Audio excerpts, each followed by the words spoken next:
What's next for digital transformation in Europe, executive leadership roles and responsibilities, and digital transformation in distribution and field services? Those are just a few of the topics we're going to cover today in episode number 142 of Transformation Ground Control.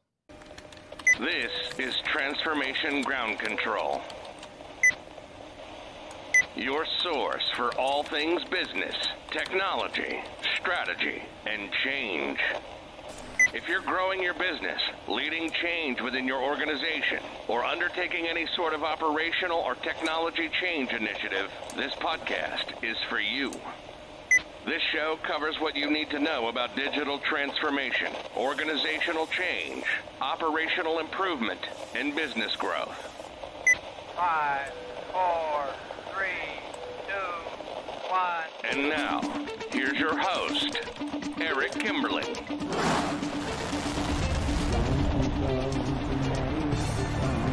Hello, welcome to Transformation Ground Control, episode number 142. My name is Eric Kimberling here with Kyler Cheatham. Kyler, welcome back to the show as always.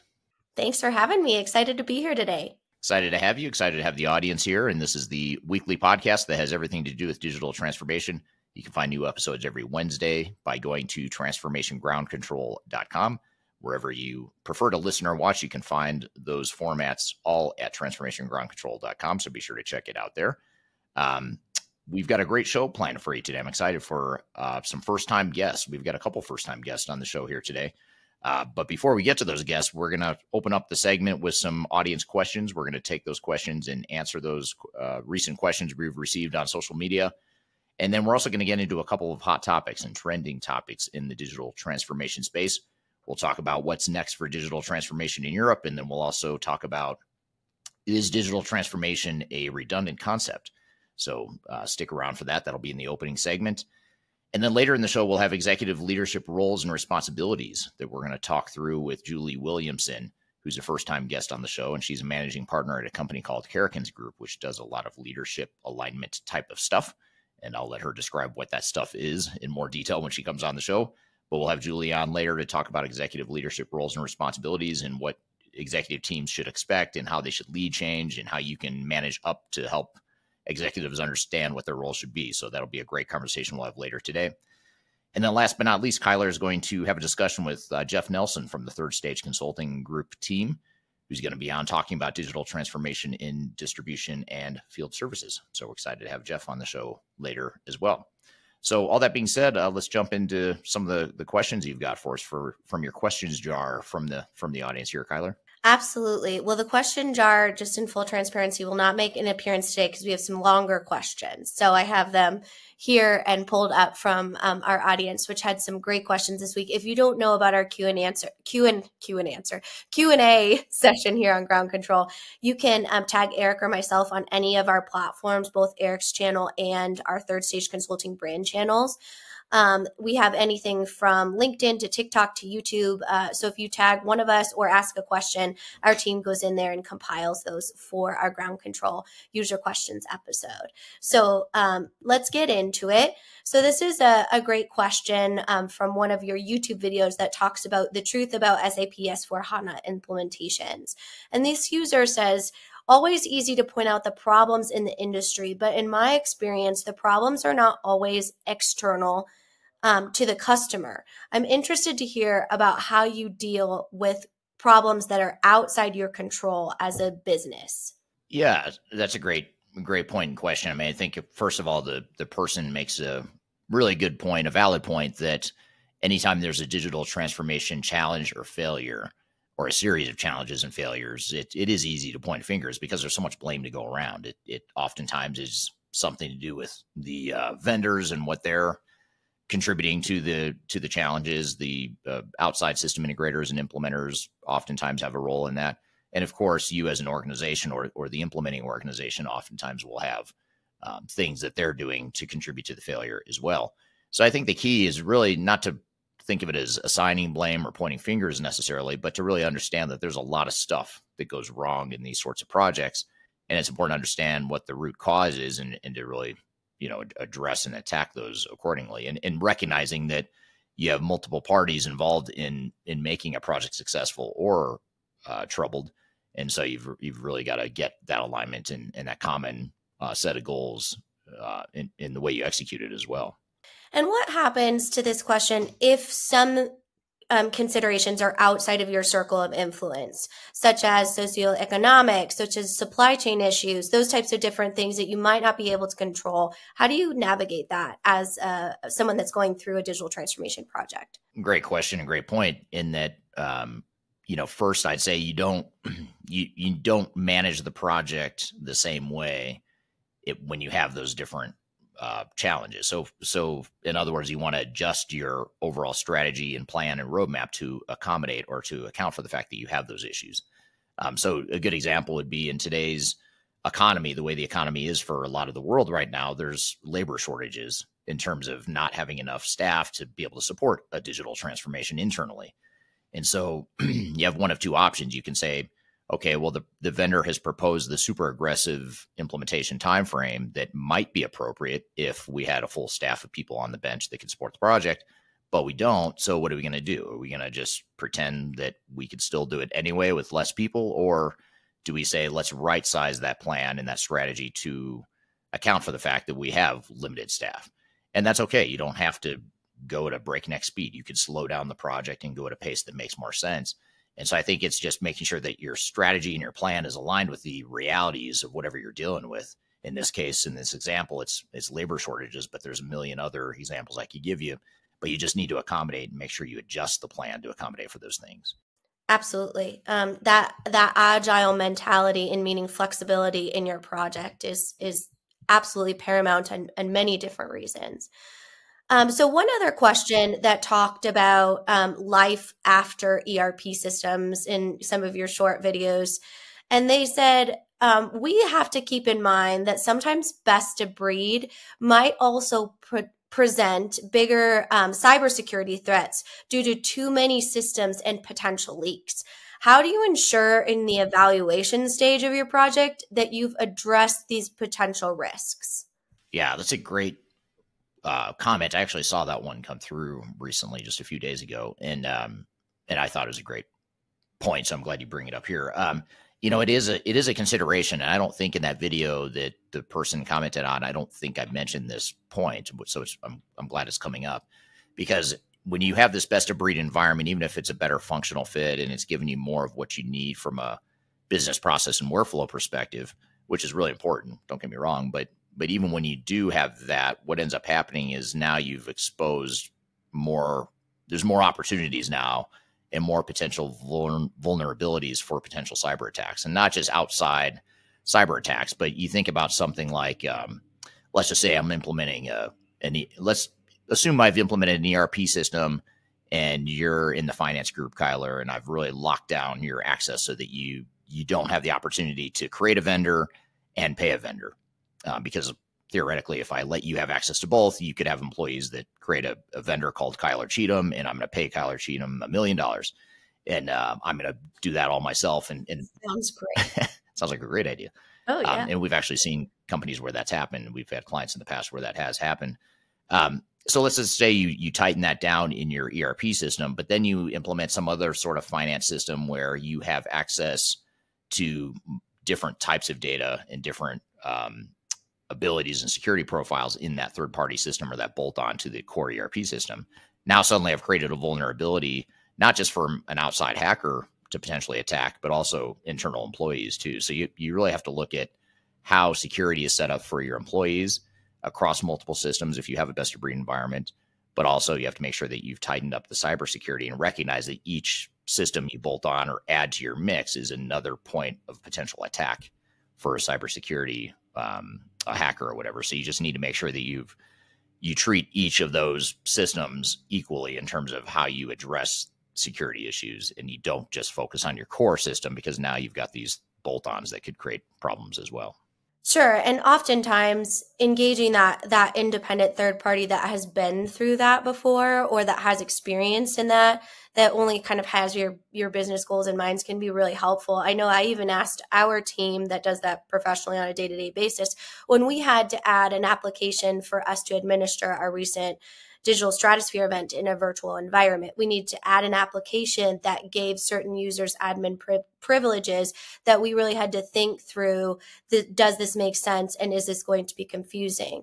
And actually had to ask the vendor, can you please peel back these admin privileges because we don't want to spread that out.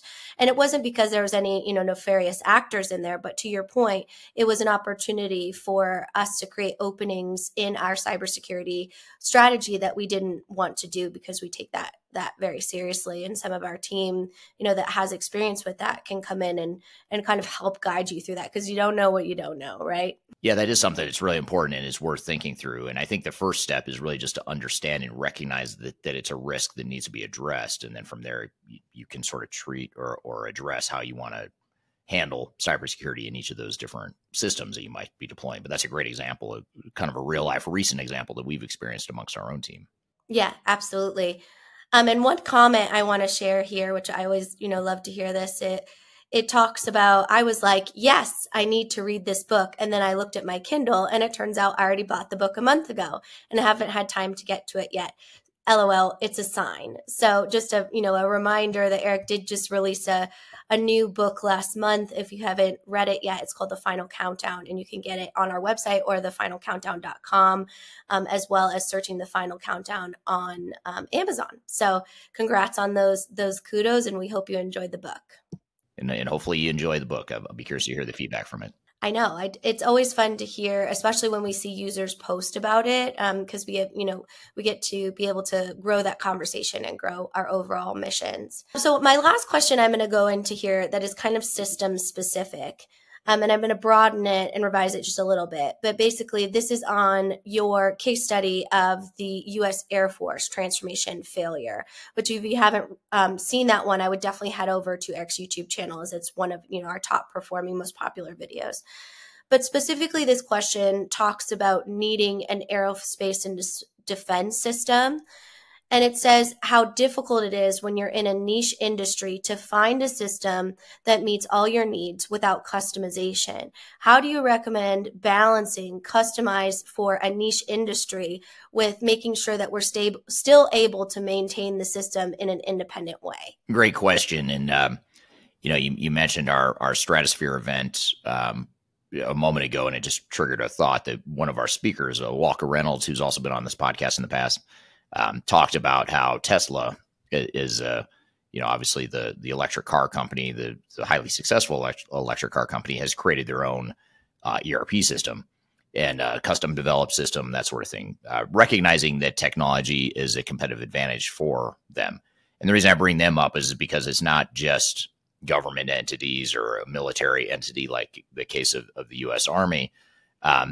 But a lot of organizations have competitive nuances or things that are unique to them. And I know the industry loves to say things like, you're not that special. You just refuse to change if you don't adapt off the shelf software. That's okay if you have differences and things that that can't be captured in an off the shelf software. That's okay. And in fact, I would argue that's the way it should be. You should have competitive advantages and strengths that can't be replicated at scale. Because if it could be, then you'd have competitors that were doing the same thing and you wouldn't have a competitive advantage. So you're going to have competitive advantages or things that make you unique, or if you're in the public sector, especially, you're going to have things that are very unique to you. And so I think there's a couple things you can do. One is you can look at those business processes and start with those business processes that are common, that are more vanilla, that are used across industries and are more likely to be good candidates for standard off-the-shelf software without customization. You could start there. You can also look at platforms. Maybe there's software platforms you deploy that are somewhat standardized and common, but they give you flexibility to be able to tailor the solution. You could also look for, because we're talking about the public sector, you could also look for systems that are tailored for your industry. And what I mean by that is software vendors, third-party ISVs or software providers that take a platform like, say, Microsoft Dynamics, and there's a company called Tyler Technologies that takes Microsoft Dynamics and they've created a government and public sector specific version of Microsoft Dynamics. And so you're getting sort of the best of both worlds, where you've got the Microsoft platform, but it's been tailored for the government space. So there's all these different ways that you can navigate that dynamic. And then what ends up happening is you end up with a small subset of processes that can't be automated with one of those options I just described potentially. And so what you do there is that's where you limit your customization, or that's where you go find a third-party bolt-on solution or a best-of-breed solution to really hone in on that one specific area or that small subset of processes. So it's a methodical approach you can take to really leverage off-the-shelf software and common non-customized solutions wherever you can. But then once you've done that and you've knocked those areas out, then you start to look at how can we attack some of those more unique areas of our business as well. Absolutely. And it sounds like really the key there is going to be the evaluation and phase zero planning to really understand your needs in order to be able to go to a vendor and have that conversation. Right. Absolutely. Yeah. Having that clear awareness of where you are today and what you want in the future is critical to that evaluation. And the infrastructure of Tyler specifically is something I learned at Stratosphere. I didn't know that. So it was definitely an opportunity to kind of talk through some of those things as well, even though I am going to petition that they change the name to Kyler so we can, right. get a trademark around that. But all good things. If you do have additional questions for Eric, please feel free to pop them on our social media channels in order to address them here. If you tag us directly, we'll be sure to get them on an upcoming episode. And thank you so much for all of the user engagement in the comments. These are your questions too, and that's the point here, is to create conversation around what that looks like. But I know, Eric, we have some hot topics that I'm excited to get to as well in this opening segment. Yeah, absolutely. We've got a couple hot topics we'll get to right after a quick break here. We're going to talk about what's next for digital transformation in Europe, and then we'll talk about whether or not digital transformation is a redundant concept. I feel like that might be a hypothetical loaded question, but we'll see what the answer is here when we come back from a break. And then stick around, because later in the show, after we get through these hot topics, we're going to have Julie Williamson on the show from Karrikins Group, and she's going to be with me chatting about executive leadership roles and responsibilities in digital transformation. So we'll dive into things related to how to get alignment and buy-in and all that good stuff from executives, all that critical stuff that's so important to digital transformations. And then later in the show, we'll have Jeff Nelson from the Third Stage Consulting team on the show to talk about digital transformation in distribution and field services. So stick around for that. So we're going to take a quick break. We'll be back with more Transformation Ground Control. We'll be right back.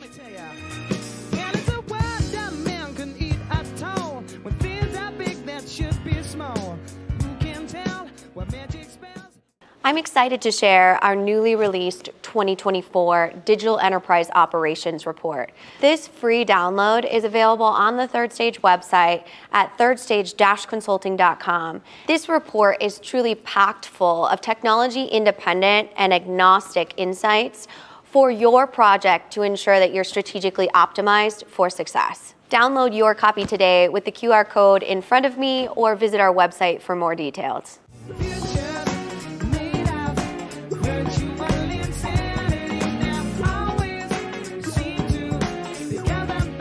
So, Kyler, we've got a couple hot topics here that we want to get to. What have you got in store for us?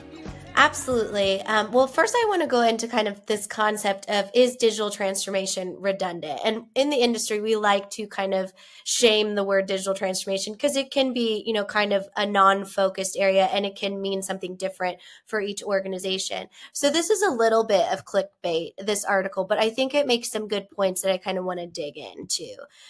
So it talks about, digital transformation has really become kind of this ambiguous term that kind of encompasses all sizes of organizations, all segments of industries that are really striving to embrace technology and remain competitive, as we kind of mentioned in our Q&A. So they go through kind of different buckets of why this should be just a baseline business strategy. And there's one that I really kind of want to dig into with you. So they talked about the constant evolution of technology integration, as we mentioned, is kind of a norm. The holistic business transformation, which is a lot of times why we don't use the term digital transformation, but we use business transformation. And then I wanted to talk a little bit about their category called digital as a business enabler, not a goal. So they really talk about that digital transformation often places an an emphasis on really the technology itself rather than the purpose. And the goal of any business is not merely to become digital, right, but to leverage digital tools to enhance efficiencies or improve customer experience, drive innovation, whatever your goals are. But overemphasizing the digital aspect is a distraction from strategic goals that technology should enable, but not be an over umbrella term. So I thought I would get your reaction to that of, is really the word digital a distraction when we talk about digital strategy, and we should be talking about more of technology as an enabler as opposed to a strategic approach? Yeah, I really like that. I hadn't heard that. I hadn't heard it framed that way before, but it makes total sense, and I agree. It's sort of like, digital transformation and digital utopia is not the goal. The goal is to be successful in business and use technology and figure out how you can get there. And I think when we think about it in that context, we're more likely to become less enamored by technology and more focused on how can we selectively and strategically use technology to help improve our business. So I love it. I think it's a great concept and great way to look at it. Yeah, technology is really the tool. It's just one of the tools in the toolbox to fix the overall, issue or objective strategically. So I like that too. And I'm always a sucker for clickbait. So I always do read those articles. So still send them to me. But I feel like when we take out a piece of that really gives us an actionable strategic approach of talking about how technology is really the spine of the business, but the strategy is still the brain, right? So let's move on to our other hot topic today, which is really actually a very interesting one. It's called "What's Next for Digital Transformation in Europe?" And so, a third party did an annual study of digital transformation, and they interviewed 500 C-level executives and their direct reports across the buy and sell side from 18 different countries in the European market. So the respondents, on average, controlled an estimated asset portfolio of 121 billion. More than half of that agreed that it's digital focused. So definitely kind of some bigger institutions in the European market. So there's a few things in here that I really want to share and kind of dig into. And so they talk about the biggest investment in technology from European firms in the next 2 years shows to be cybersecurity, with respondents saying they plan to increase spending by 29% by 2025. They also talk about spending on data analysis and visualization tools is planned to increase by 26% in the next 2 years, kind of the same time frame. The one question I wanted to ask you, which is a hard question, just to set the stage, Eric. The biggest challenge cited by these European firms that participated in this study is insufficient budget for innovation, particularly against today's economic backdrop. Firms are really feeling hesitant to invest money into these big new projects. So that's the number one.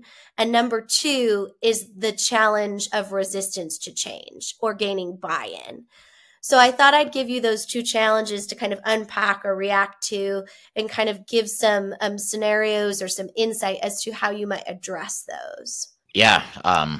Interesting question. That's a good question. I think in the first part, as far as the resistance to investing money in innovation and these sorts of projects in general, I think we have to look at the track record. I mean, the track record is not good with digital transformations, and failure rates anywhere from 70 to 86%. I think is the highest metric I've seen in recent years. But regardless of what number you believe or what study you cite, the fact of the matter is that most data will point you to the fact that a majority of digital transformations fail. So until that problem gets fixed, I don't see how European or any other regions of the world are going to be comfortable with digital transformations and willing to open the pocketbook. I think it's actually healthy that there is some resistance to investing in innovation for that reason, because I think it forces organizations to rethink what it is they're trying to do and maybe focus and prioritize on the things that are going to add the most value and perhaps be lower risk projects. So that's one. The other thing with resistance to change, That's probably something that's not going to go away. I think that resistance to change dynamic is actually going to accelerate over time as technology continues to change at a breakneck speed and at an accelerated pace or accelerating pace. I think while technology continues to change faster than humans can or will change anytime soon, that's going to create that tension and that resistance to change more and more over time. So that part's not going to go away, but I think you can hedge on that risk by having effective change management and by really attacking that problem, maybe diverting some of your technological spend into organizational resistance to change sorts of spend. And so that's something we can dive into with Julie as well when she's on the show in a moment, when we talk about executive leadership and alignment. That certainly is a key part of resistance to change too, and overcoming that resistance too. Absolutely. And so do you feel like an incremental approach might be something that when you're worried about a spend or you're worried about resistance in the organization to consider when looking at a bigger digital transformation project on this size of an organization? I do. I mean, I think it's, I can't help but think about an analogy of my personal situation in life where we're at right now. We're in the process of undergoing a bunch of renovations in our house. And rather than moving out of the house and not living there for several months or a year or more and renovating the entire thing all at once, we chose to take more of an incremental approach to have, smaller projects happening that were somewhat disruptive, but we can still live in the house. And I think that's the way you have to look at an organization too, is do you want to completely shut down your operations, put your operations at risk, not be able to really perform as an organization because you're going through this big, massive, disruptive digital transformation? Or do you want to take more of an incremental approach where you're hedging your risk, you're easing into the changes rather than disrupting the business too much? And of course, you have to look at your industry and, how dire is the situation for you as an organization. If you're in survival mode and you don't know if you're going to make it because you're so far behind technologically, you might be more inclined to take more of a big bang or a big disruptive, massive type of project. But if you're a company that's highly successful and you're trying to just incrementally improve your technology and your processes to stay ahead of the curve or to keep up with the competition or whatever, it might behoove you to take more of a risk-based approach or a risk management-based approach where you do more of that incremental approach. So I think you have to look at your current situation, and of course, it depends.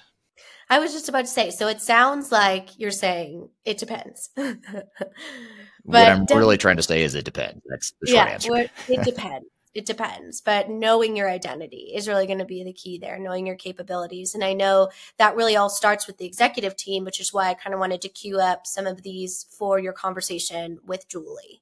Right. Absolutely. Yeah. Great point. And, a great segue into the conversation with Julie. Julie is going to be on the show here in just a moment to talk about executive leadership roles and responsibilities during digital transformation. So we really want to unpack, what should executives and leaders be doing to better support digital transformations? And if you're not an executive or leader, how can you engage or manage up to ensure that your executives and leadership team are aware of what their roles can and should be? So I'm excited to have Julie on the show. We're going to talk about that with her here in just a moment. And then later in the show, stay tuned, because after Julie is on, we'll then have Jeff Nelson on, who's a team member at the Third Stage Consulting team.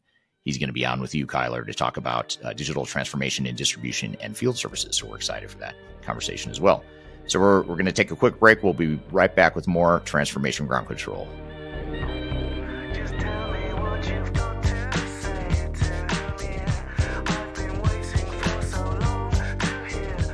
If you are aiming for transformation success, turn to Third Stage Consulting Group. Third Stage's independent and technology-agnostic consulting team helps clients define their digital strategies, define their roadmaps, and manage their transformations. With offices in the US, Europe, and Australia, our team helps the world's most forward-thinking organizations through their transformation pitfalls and risks.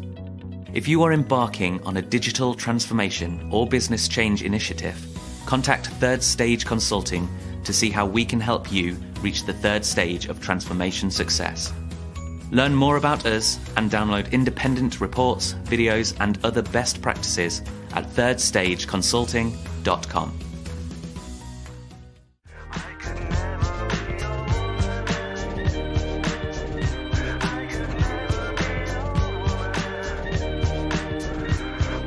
Hello, welcome back to Transformation Ground Control, episode number 142. You can find new episodes of this show every Wednesday at transformationgroundcontrol.com. And at that website, transformationgroundcontrol.com, you can subscribe to the podcast. You can listen to it. You can watch it, different formats. So be sure to check it out. New episodes every Wednesday as well. So thank you for listening here today. So I'm excited for our first guest. Our first guest is also a first-time guest. First guest of today's episode is a first-time guest of ever being on this podcast. Julie Williamson, who is a managing partner at a company called Karrikins Group, and I'll let her explain her background, and I'll let her explain what Karrikins Group does here in just a moment. But the topic we want to cover here today is executive leadership roles and responsibilities in digital transformations. We want to really dig into what it is executives can and should be doing to best support and ensure success for a digital transformation. And of course, as I think we all know, you can have the best run project management and overall digital transformation project, but if you don't have that executive buy-in and support, it's going to create a lot of other problems that are going to derail the best intended project. So we want to dive into what it means to have executive leadership support and buy-in and alignment and all that stuff. We want to understand that concept a little bit more because we do talk about it a lot in this industry, but we don't dive into what it really means. So that's what we're going to do here today. So with all that being said, Julie, welcome to the show. Yeah. First time guest, long time listener. Isn't that what I'm supposed to say? Yeah, exactly. Thank you for being a guest and a listener. Yeah. So I've known you for a long time, Julie, but the audience may not know you. So maybe tell us a little bit about you personally, as well as Karrikins Group and what you guys do. Yeah, thanks, Eric. And thank you so much for having us here. As a managing partner at Karrikins Group, my business partner, Bruce Siegel, and I have the incredible privilege of leading a small and mighty team of people who are really focused on bringing together an intersection of technology, business consulting experience, business acumen, and social science to help drive behavior change in organizations. And at the heart of what we do, it's really trying to understand how we can activate change in organizations as they go through transformation, as they seek to grow, as they look to have a bigger impact in their communities and with their customers. So that's the heart of what Karrikins Group does. And for me, I bring my background into that. As you know, I spent most of the 90s doing big tech implementations. So I come from that world. And then a lot of the early 2000s doing strategy work, and then kind of folded in the social science piece of it in the last 10 to 15 years as we've really leaned into this idea of behavior change. So I'm excited to be here to talk to you about leader activation. It's a topic that is near and dear to my heart. And as you know, it gets me really excited. So here we go. And that's why I thought it'd be great to have you here, is because what better person to have on this topic than you? One other thing about your background too that you didn't mention, I didn't refer to you as Dr. Williamson, but you also have a PhD. Could you tell us a little bit about maybe your academic studies and focus over the years? Yeah, absolutely. It's funny, I don't know about you, but when I went to college, I didn't know what I wanted to do. And, my parents were like, well, you might want to be able to get a job when you're done. So I went into information systems and tech and, got all of that underway. And it did help me to get a job coming out of school. And then I went back and I got my MBA and I got a concentration in finance. So I kind of had that piece of it. And then I went, off into the world of consulting, and I spent about 10 years working with companies in both tech and in strategy. And I kept seeing the same thing happening over and over again. I would see these really great strategies that totally made sense. I would see, these big systems that were definitely going to help, and we would try and implement them. And then it would just kind of stumble. Like it just never got the traction. And it was clearly an organizational problem, not a technology problem, and not a business problem, right? Like the numbers all added up. The tech worked, but they're like the people were broken, right? It's kind of like where I was as a young consultant, right? I was like, what is wrong here? And so for me, just the way that I'm wired, I was like, I'm missing something. And so I went back to school and I went into a social science discipline and I got my PhD in organizational communication. And that opened up a whole new field of understanding for me and a new way of looking at organizations and how they work, and understanding more theoretically how we collectively create meaning and create understanding, shared understanding of what we need to do and how we're going to do it together.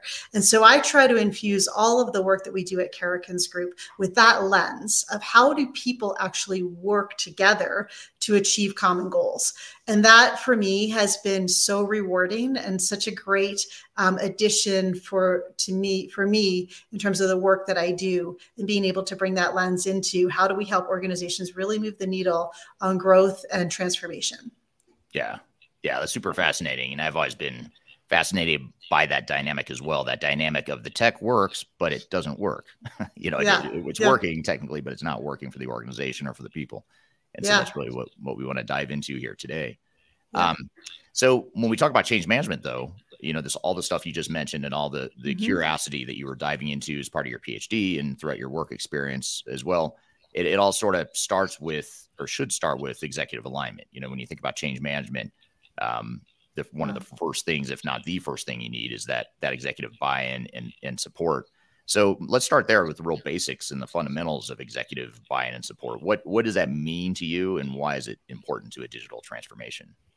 Yeah, look, we see a huge difference between agreement and alignment. And as executives often agree, yes, we need to transform. And they even sign up to pay millions of dollars for it, right? Like, that's cool. But they're not actually personally aligned to what's it going to take to transform this organization. And a lot of times I see people who are really struggling with implementation or with change, and they'll say, well, of course the executives are on board because, they're paying for it. And to that, I just say, look at the data around gym memberships, right? Like, conservatively, 60 to 70% of gym memberships never get used. So on an individual level, a lot of us are out there paying $50, $60, $70, maybe $100 a month for something that we never use, right? Like, it's something that people do. We agree that things are a good idea. It's a good idea to have a gym membership, but we're not going to go out and use it. So I don't know about you, but I've done that sometimes, right? Yeah. There's plenty of things that we pay for that we're not actually aligned to doing. And so when you scale that to an executive level decision to engage in transformation, yes, they can outwardly be showing all of the signs of being engaged and being supportive. But the question that I try to think about is, have they actually shown that they are aligned to changing themselves in order to lead differently in the transformed organization? And I think that, to me, is the signal that this is going to go well and we're going to be able to drive this full throttle forward. Right. What are some of what's an example of how you commonly see executives need to change themselves? Like, what would a good example or common example be of that? Yeah. An easy example might be with a ERP type of implementation. Sometimes it's the way that they're looking at the metrics for the business, because in their old system, they might have even simple things like the types of reports that they get, or the way that data is organized and structured for them, right? So I have literally seen executives try and force the data into the old reporting format because that's where they're more comfortable. And they don't feel like changing how they look at the business data, because that takes time and effort and energy. And they're deeply habituated to how they've been looking at the data in the old system. And so they just want to keep going back to that. And until they really lean in and say, okay, I'm going to do this differently. I'm going to look at the data, look at the business data that's being generated by the ERP system in a different way. And they take on responsibility for going through that change themselves. It's very difficult to get traction in the implementation. So that's just a simple example. Right. There's plenty of others that I think people have probably seen. Yeah, I'd love to hear from the audience. If you've seen examples of executives that either needed to change their behavior or they should be changing their behavior, but they're not. I'd love to hear comments from the audience, especially if you're not an executive or you're not a leader, but you're dealing with some issues at that level. That'd be interesting to hear as well. The audience is coming in hot with some questions already, so I want to get to one here from Kyler on LinkedIn. Kyler says, how do you ensure alignment and not just agreement? I think you sort of alluded to it a second ago, but maybe we dive into that a little bit more. What's the difference, and how do you ensure that you get alignment, not just agreement? Right.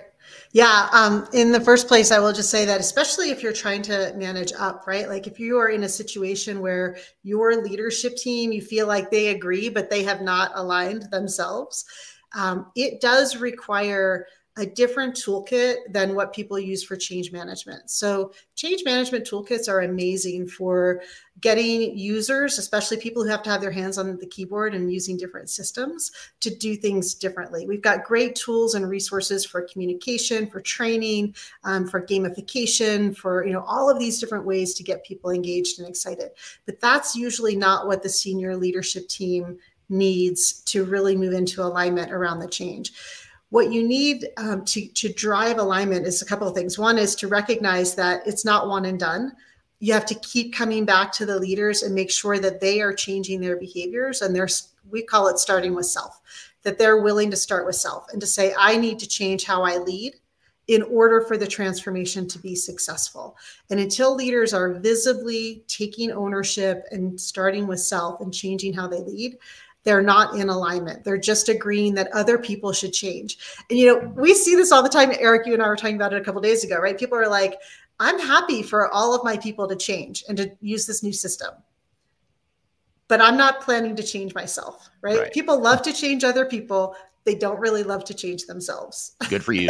Not good for me, though. Exactly right. So it's really easy for executives or senior leaders to stay in that space of agreement. I agree that everyone else should change. Where you really see them moving into alignment is when they start to use the language of, and I'm changing too. And really holding them accountable to the changes that they need to make, which usually, by the way, do not involve learning the new system, right?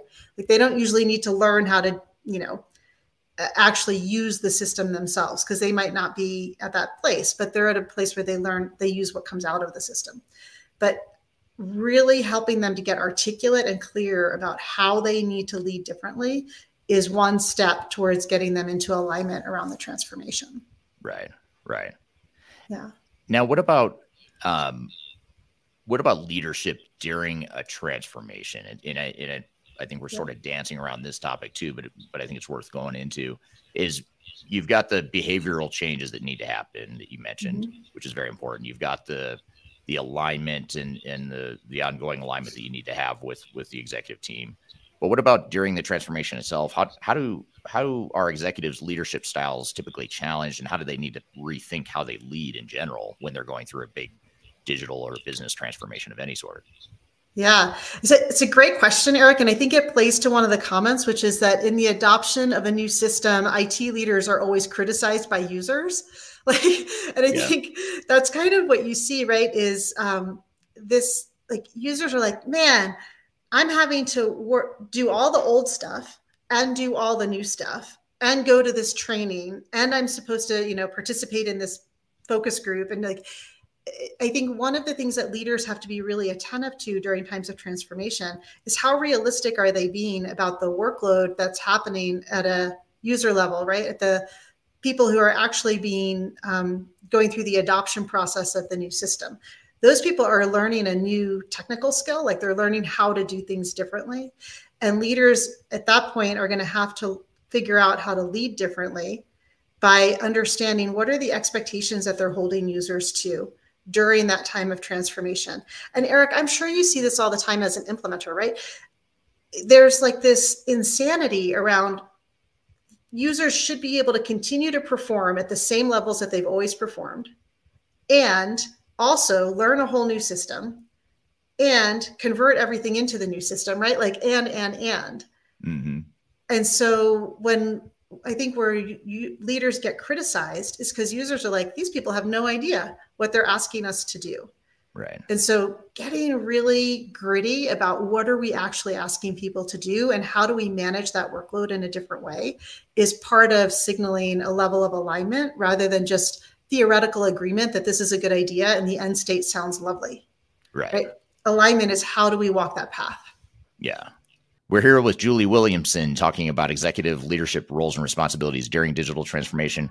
We've got a lot more to cover. We're going to get back into the conversation in just a moment, but first we're going to take a quick break. We'll be back with more Transformation Ground Control.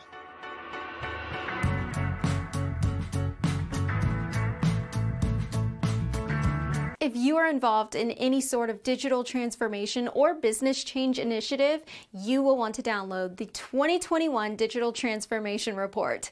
With its comprehensive overview of business and technology trends and best practices, this report is a must-have guide for any transformation project or executive team. Download this free report by visiting Third Stage Consulting at thirdstage-consulting.com.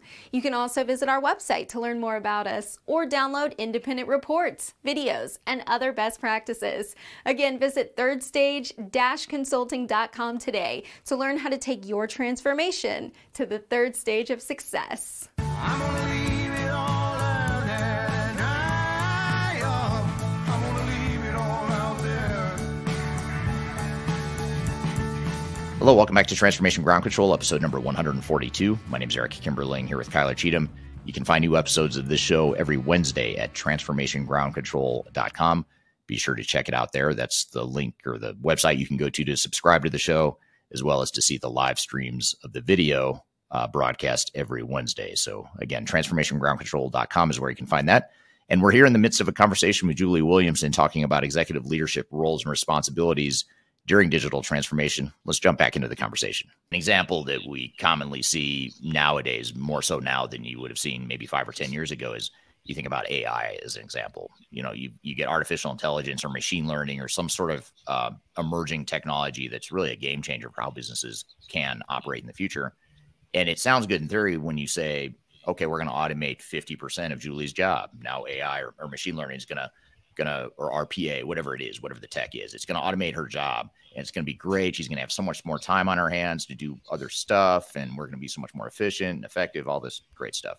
But then you think, well, wait a minute, what's Julie going to do with the other 50% of her job? And someone has to decide that. We can't just put in new tech and assume that you're going to magically be more efficient and effective and everything's going to be great. Now we've got to figure out what to do with Julie's job. And that's where, in my opinion, where a lot of executives drop the ball, is they don't create that clarity of Julie's going to do this, and this is what her focus is going to be and how her job design is going to change to support the organization going forward. Is that something you see as well, or that you've run into throughout your career? Yeah, I think that's such a great point, right? This idea of what happens next, right?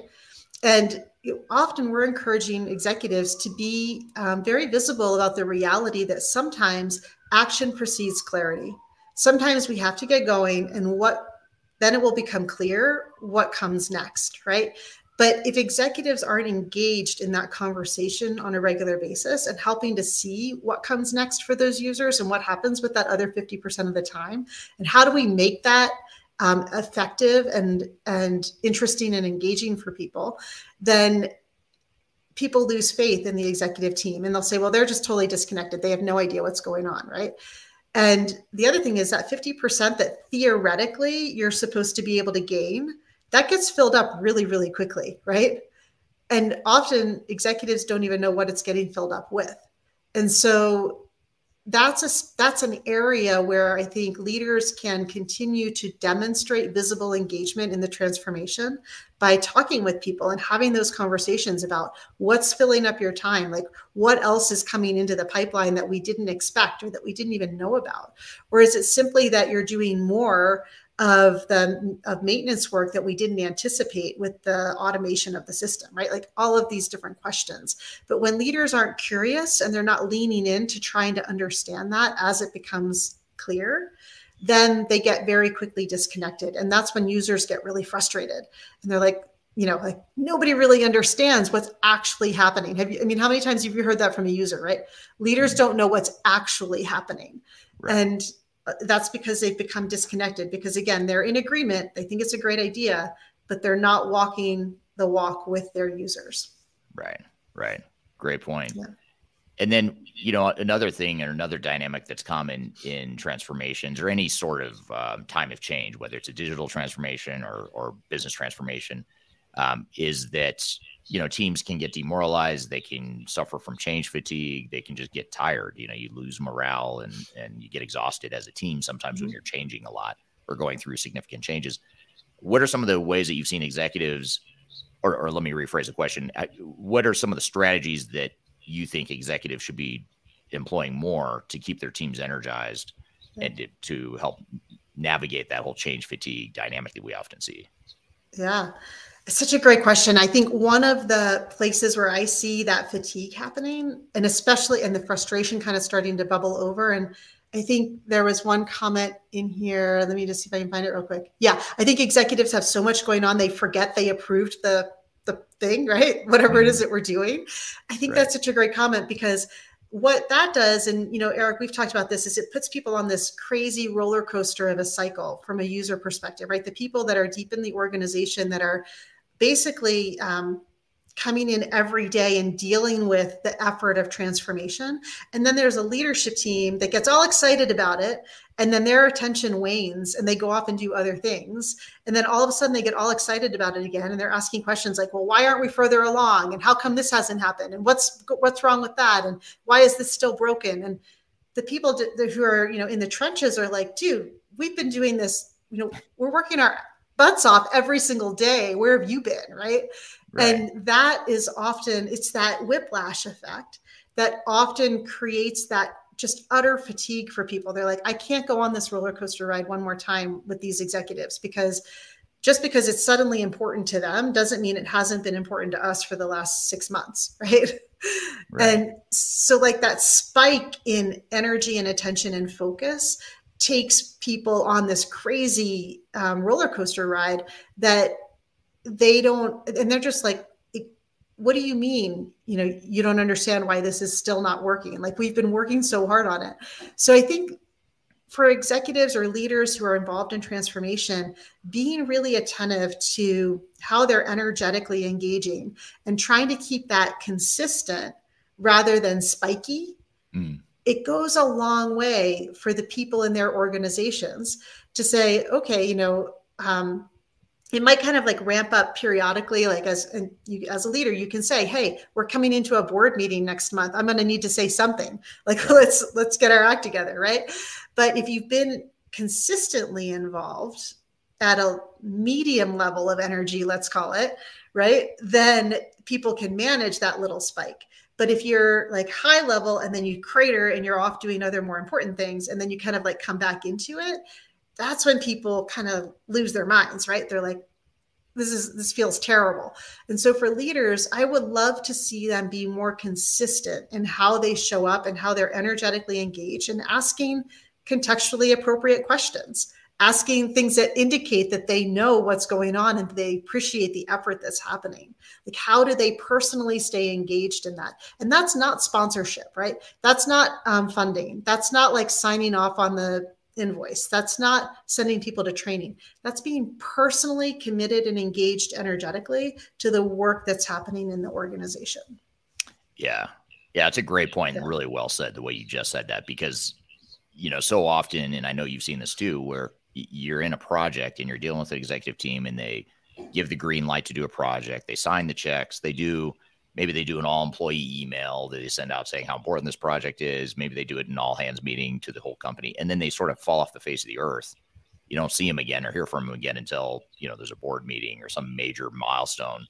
And I think to your point, there's a lot of like incremental, less glamorous ways that you have to be, executives need to be rolling up their sleeves and actively involved in the change and defining what you want to be when you grow up and defining what this organization is going to look like going forward. And too often they just view it as sort of like the way they treated Windows 98 upgrades back in the late 90s. It's like, yeah, we're just going to upgrade to Windows 98. No big deal. This isn't a Windows 98 upgrade. This is a massive change to your business, and someone has to define what that is and what that looks like in it. And that someone needs to be the executives. What are your thoughts there?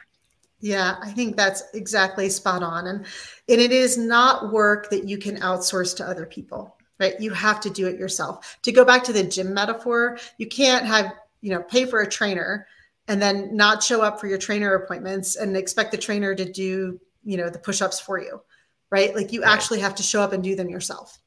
And it's an old metaphor, but it's an appropriate one, which is that for leaders to activate transformation, they have to show up for the transformation.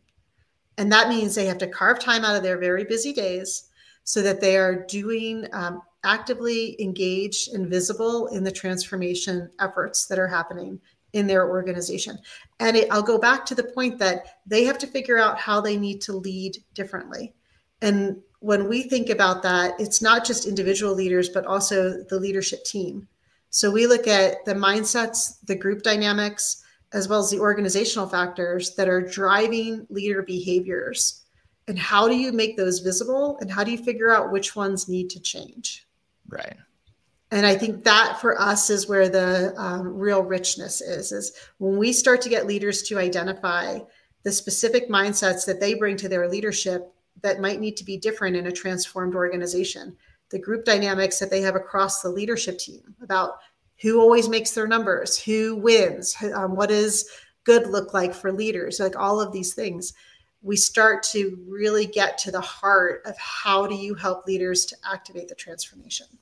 Right, right. Yeah. Now, what about when there's turnover in the middle of a project? And this is from Kyler on LinkedIn. And she says, we see a lot of executive turnover in the middle of a project, which, by the way, I'll just interject a comment here.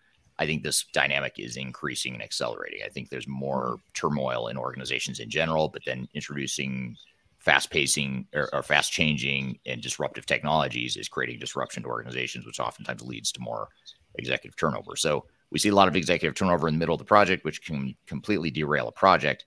What should you do if you garnered alignment but have a leadership change, which is a very common dynamic? What have you seen there? Yeah.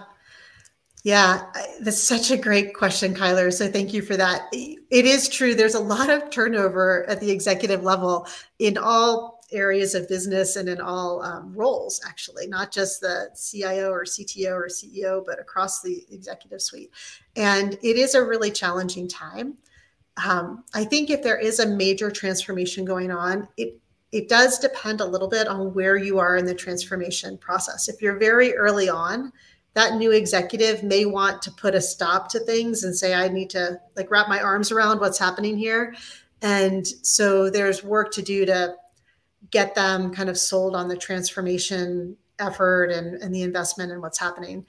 If it's really far down the road, then it may be about getting that new executive out into the field and hearing the voices of the users and getting them engaged in a visceral and visible way so that they really see what the future state, how close you are and what the future state is going to take.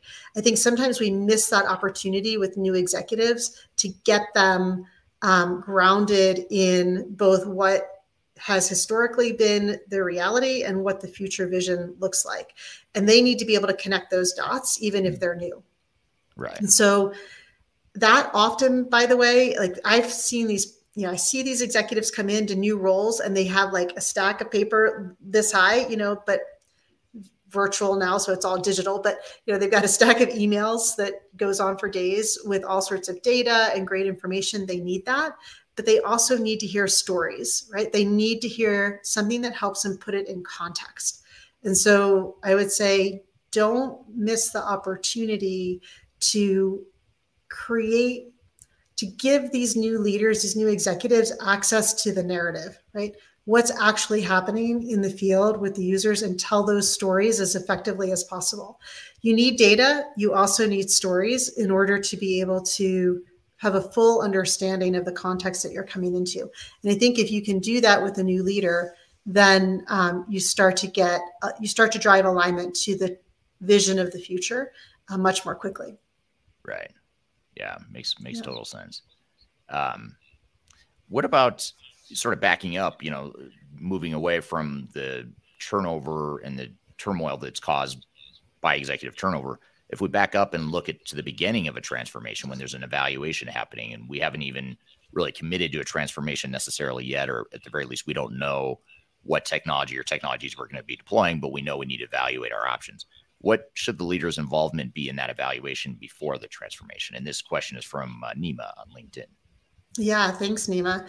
I think we have an expression around Karrikins Group, the expression, if you build it, they will come. And we like to say, if you build it together, they will already be there.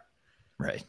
And so if you are, I think in that upfront piece, the leadership team, especially if it's a major business transformation that will fundamentally change the way the business is run, the leadership team needs to be engaged and involved, not just in making the decision, like, is this should we choose platform A or platform B or platform C? Like that is often best left to the people who are experts in that domain, whatever it might be. But they need to be involved in the decision that they too will change and that they too will need to do things differently as they go through this transformation. And so I think the more that you can do that work up front during the decision-making process, the better prepared the leadership team is for the work of changing themselves, right? How do they need to start with self and change? But often, unfortunately, and this is not a criticism of vendors, I think this is just a normal sales process, but vendors try to dial that down, right? Like they want it to sound easy and it's going to be no problem and there won't be any impact on you. But I think the responsibility of senior leaders is to say, clearly there's going to be an impact on us. And so let's talk about that. And how do we get more realistic about that? Right. We're here with Julie Williamson talking about executive leadership roles and responsibilities during digital transformation. We've got a lot more to cover. We're going to get back into the conversation in just a moment. But first, we're going to take a quick break. We'll be back with more Transformation Ground Control.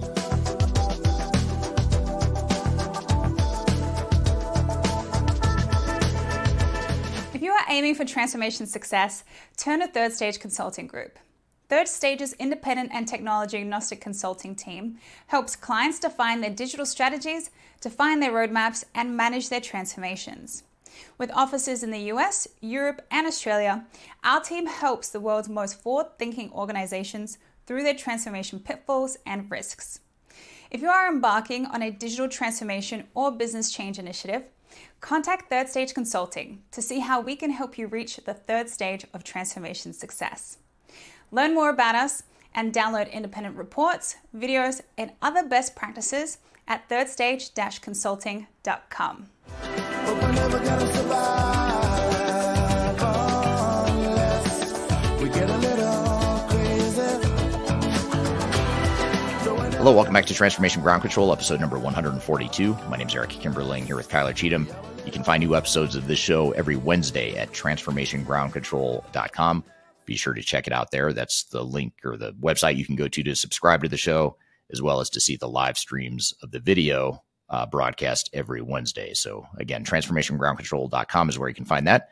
And we're here in the midst of a conversation with Julie Williamson talking about executive leadership roles and responsibilities during digital transformation. Let's jump back into the conversation. And then, along those lines too, as we're defining that realistic roadmap to move forward, this is another question from Kyler on LinkedIn. Kyler says, that's a great topic.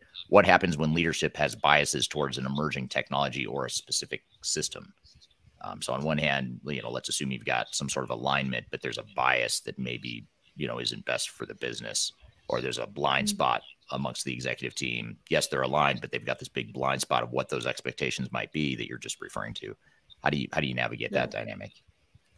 Yeah, and I think that's I saw another question about there were a lot of employees quitting and they knew it wasn't going to work, but the executives seemed kind of blind to that, right? And so when it feels like there's a mismatch between what will, let's just put it in quotes, actually work and what decision is being made, right? I think, again, you run into that situation where it feels like the executive team or the senior leaders or the decision makers are removed from the reality of the situation or what can be what is believed to be the most effective path forward.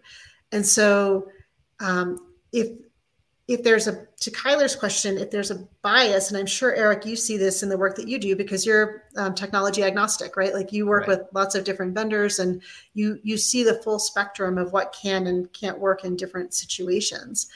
And the one question that I like to ask leaders is there a preference because it feels the most comfortable and like it'll have the least amount of change for you? Or is there a preference because it suits where you want to take the business in the future, right? Like what's driving the bias or the preference? And then try and unpack that a little bit and figure out, is that a valid decision-making criteria? Or is that something that we need to make visible and then put to the side in a really specific way? But the key to me there is visibility. Like you've got to figure out what's driving the bias and what's driving the preference or what's driving the belief that this is what we need to do. and then decide whether or not it's a valid influencer. Right. Is that, Eric, what you would typically do in that situation? Yeah, it is. And also, along those lines, I'd say the bias, the most, what's the word I'm looking for? I'm totally losing the word. There's an adjective I'm just not finding in my head somewhere.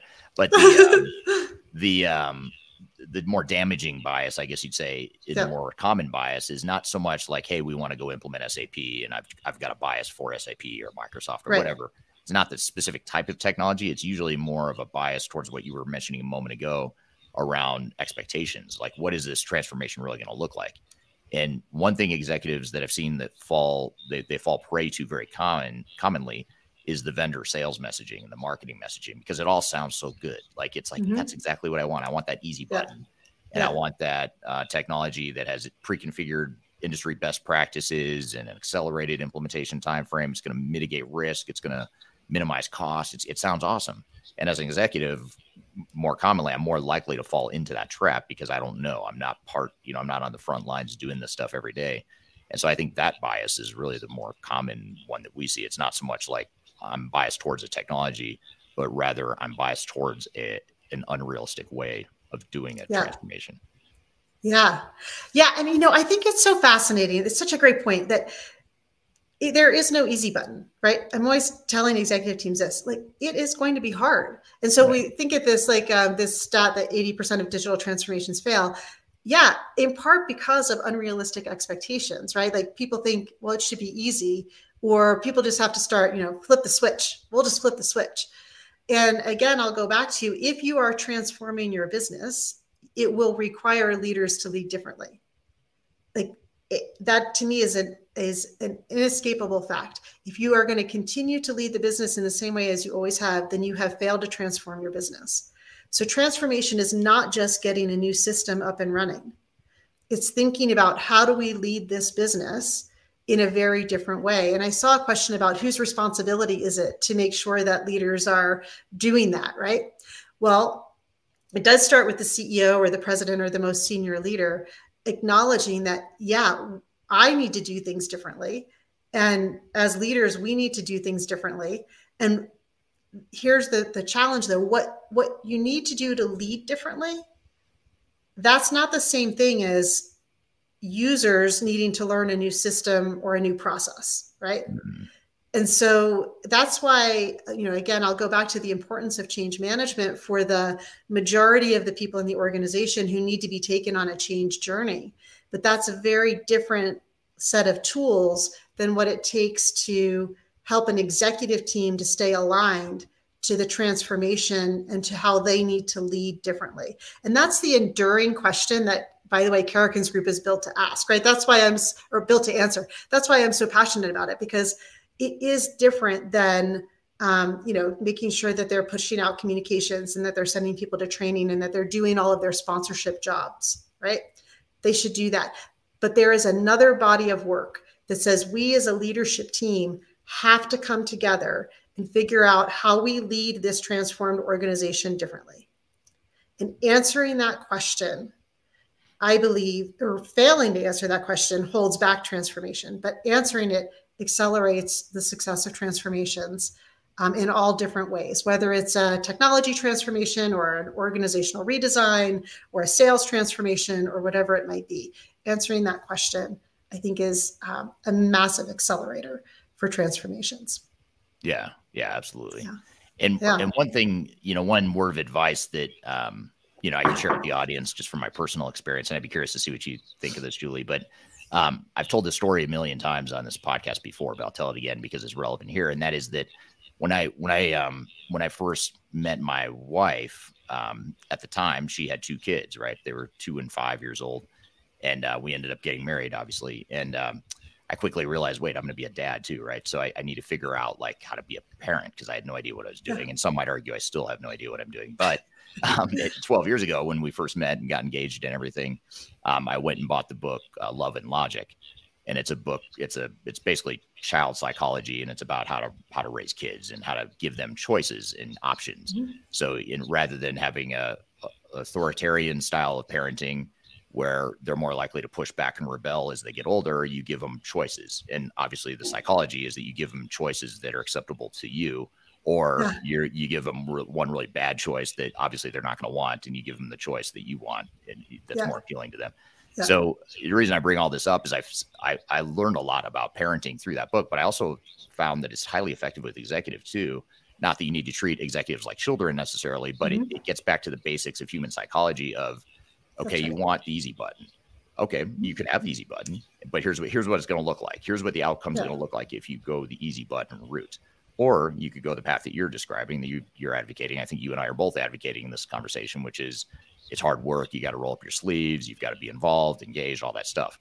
And here's what that outcome looks like. And so you pick a path. And instead of saying, well, I want the easy button and the positive outcome and the really good outcome, you can't have that. They don't coexist in the same world. So you pick one, whatever one you want. You can have either option. And so I find that can be very effective is to paint a picture to executives of what their actions or lack of actions or different scenarios of what their actions might look like. You know, how does that play out over time? And is that something you guys deal with in terms of educating and sort of helping them see what could be if they do or don't do certain things? Yeah. We tell them, you know, you have to choose your hard. Choose which hard you want. Right. It's hard being where you are right now because your competition is smoking you and your customers aren't that thrilled and your employees are struggling, right? So that's hard. Where you are right now is hard.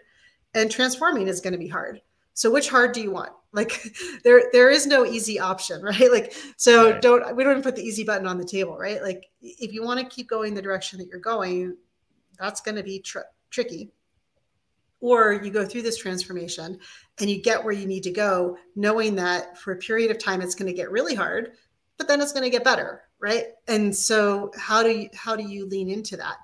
And I think that framing can help executives to do the work that they need to do.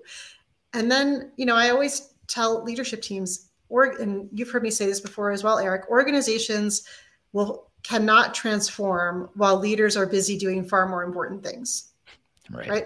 Like it's not going to happen. So if leaders aren't willing to take the time to commit to having the conversations with each other about how do we need to lead differently, then because they're far too busy doing far more important things, then they are failing their duty in terms of the transformation of the organization.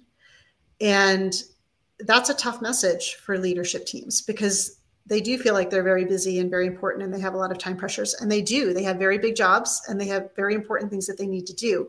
But the transformation of the organization that they're asking their people to do is an absolute priority, or it should be a priority. And where they demonstrate their alignment to that prioritization is when they decide to spend the time to figure out as a leadership team, how do we answer the question, how are we going to lead differently in the transformed organization? Right. Yeah. And sort of building on the easy button concept and want that we all have, and including executives.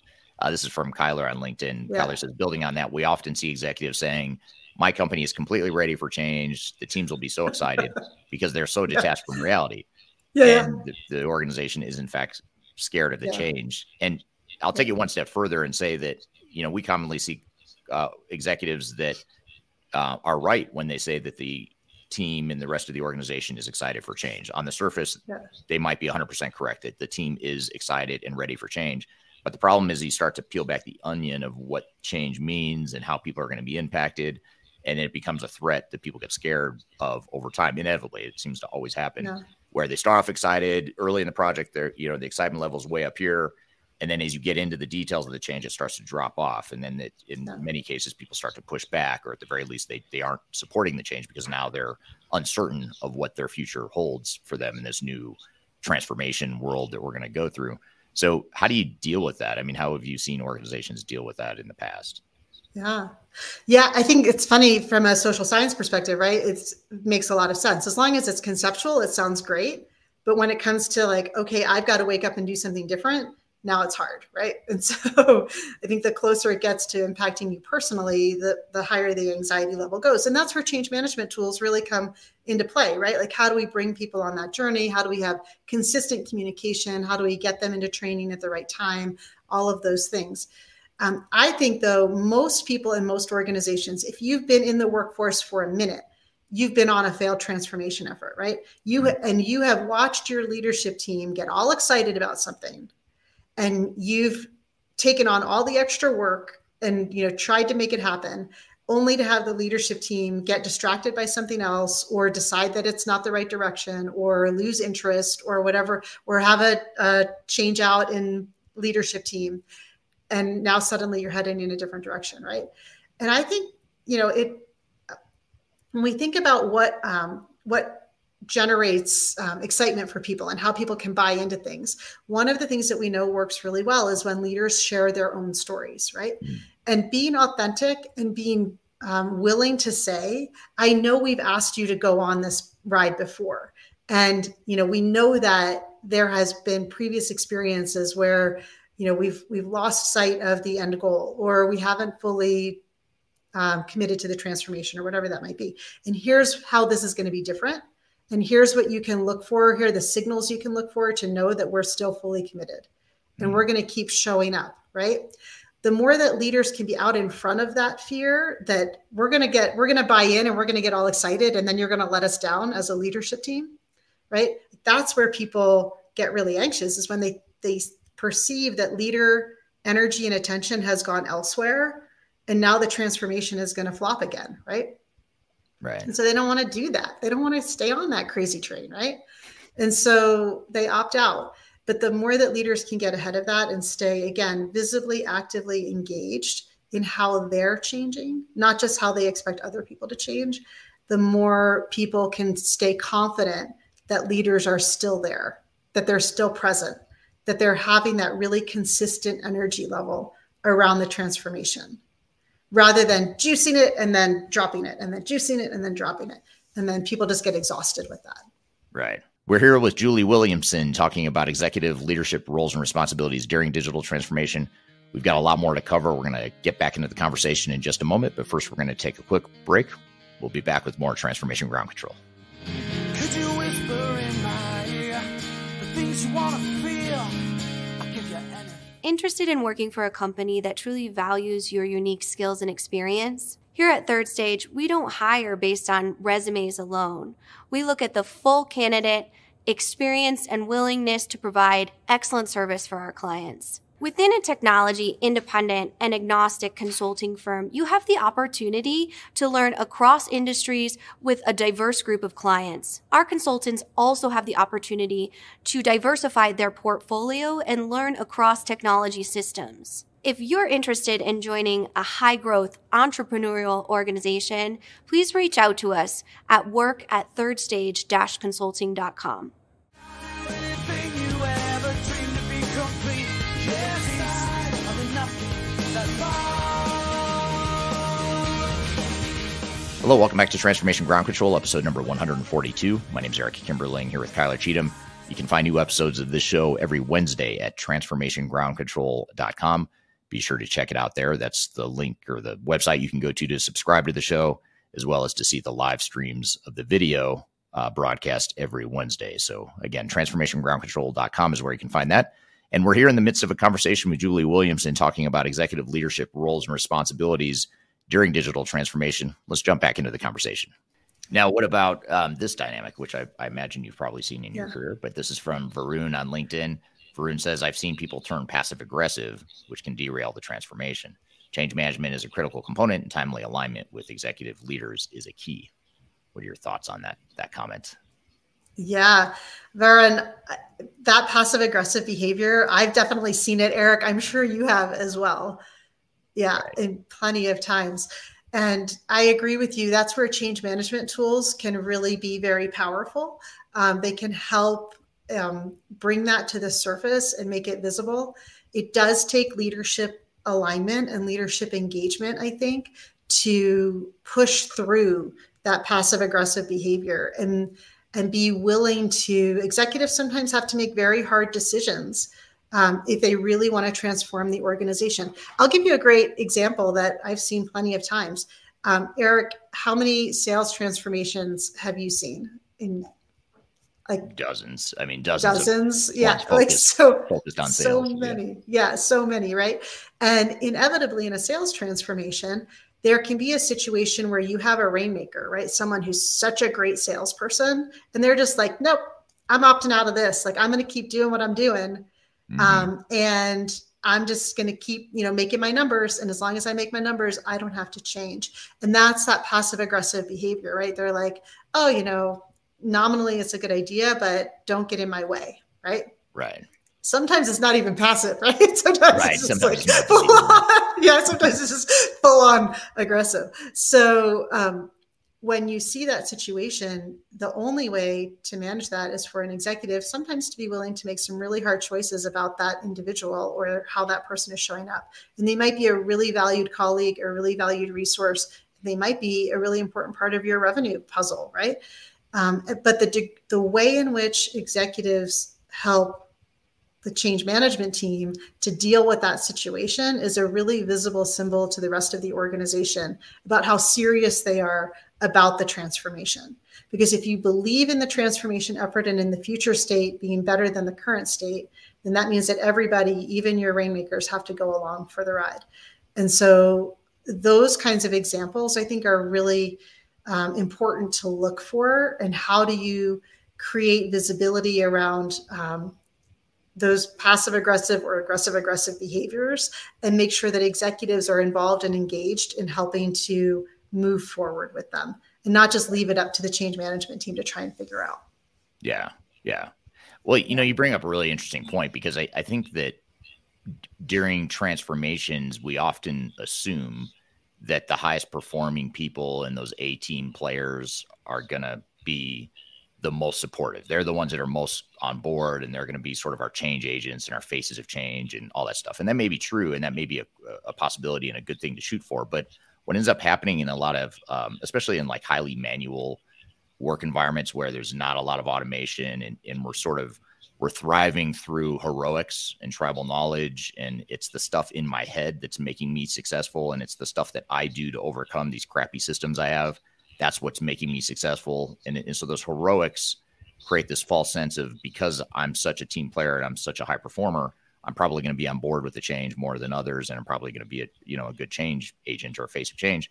But the reality is I might be the one to most likely push back on the change, not because I want to sabotage the project or sabotage the company, but because now my heroism is at risk, because now you're going to automate the job. You're going to put in better tools that other people could be just as good as me in my job. And so it's a sort of a loss, or a perceived loss, that a lot of times your A players experience in these sorts of transformations. Have you seen that before, and if so, how do you see organizations overcome that dynamic? Yeah, I think identity is a very real factor in change, right? So how deeply do I identify with the way that we've always done things and my role in that? And people can see very clearly how they fit in the existing organization. But there's an old expression, right? We can always see what we stand to lose, but we can't envision what we stand to gain.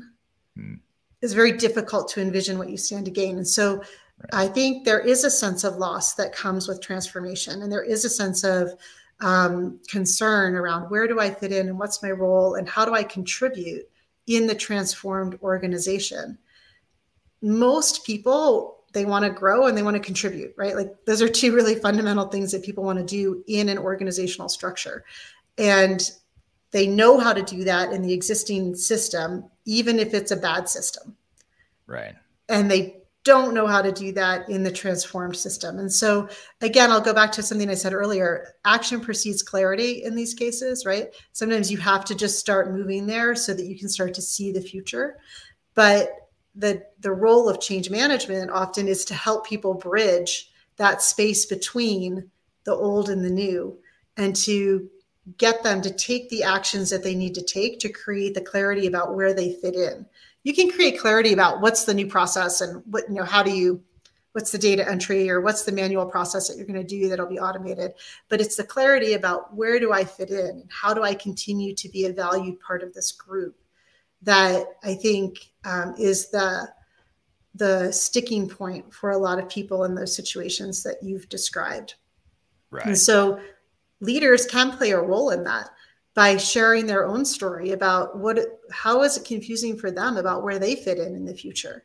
And by the way, leaders, I think part of why we don't see leader alignment and activation in times of transformation is because leaders can't bridge that gap. They know how to solve the problems of today and how to lead effectively. And in the current system is how they got promoted. And so if we're going to change the system, where do they fit in? And how do they continue to be successful leaders? So they're on their own bridge across those 2 points, right?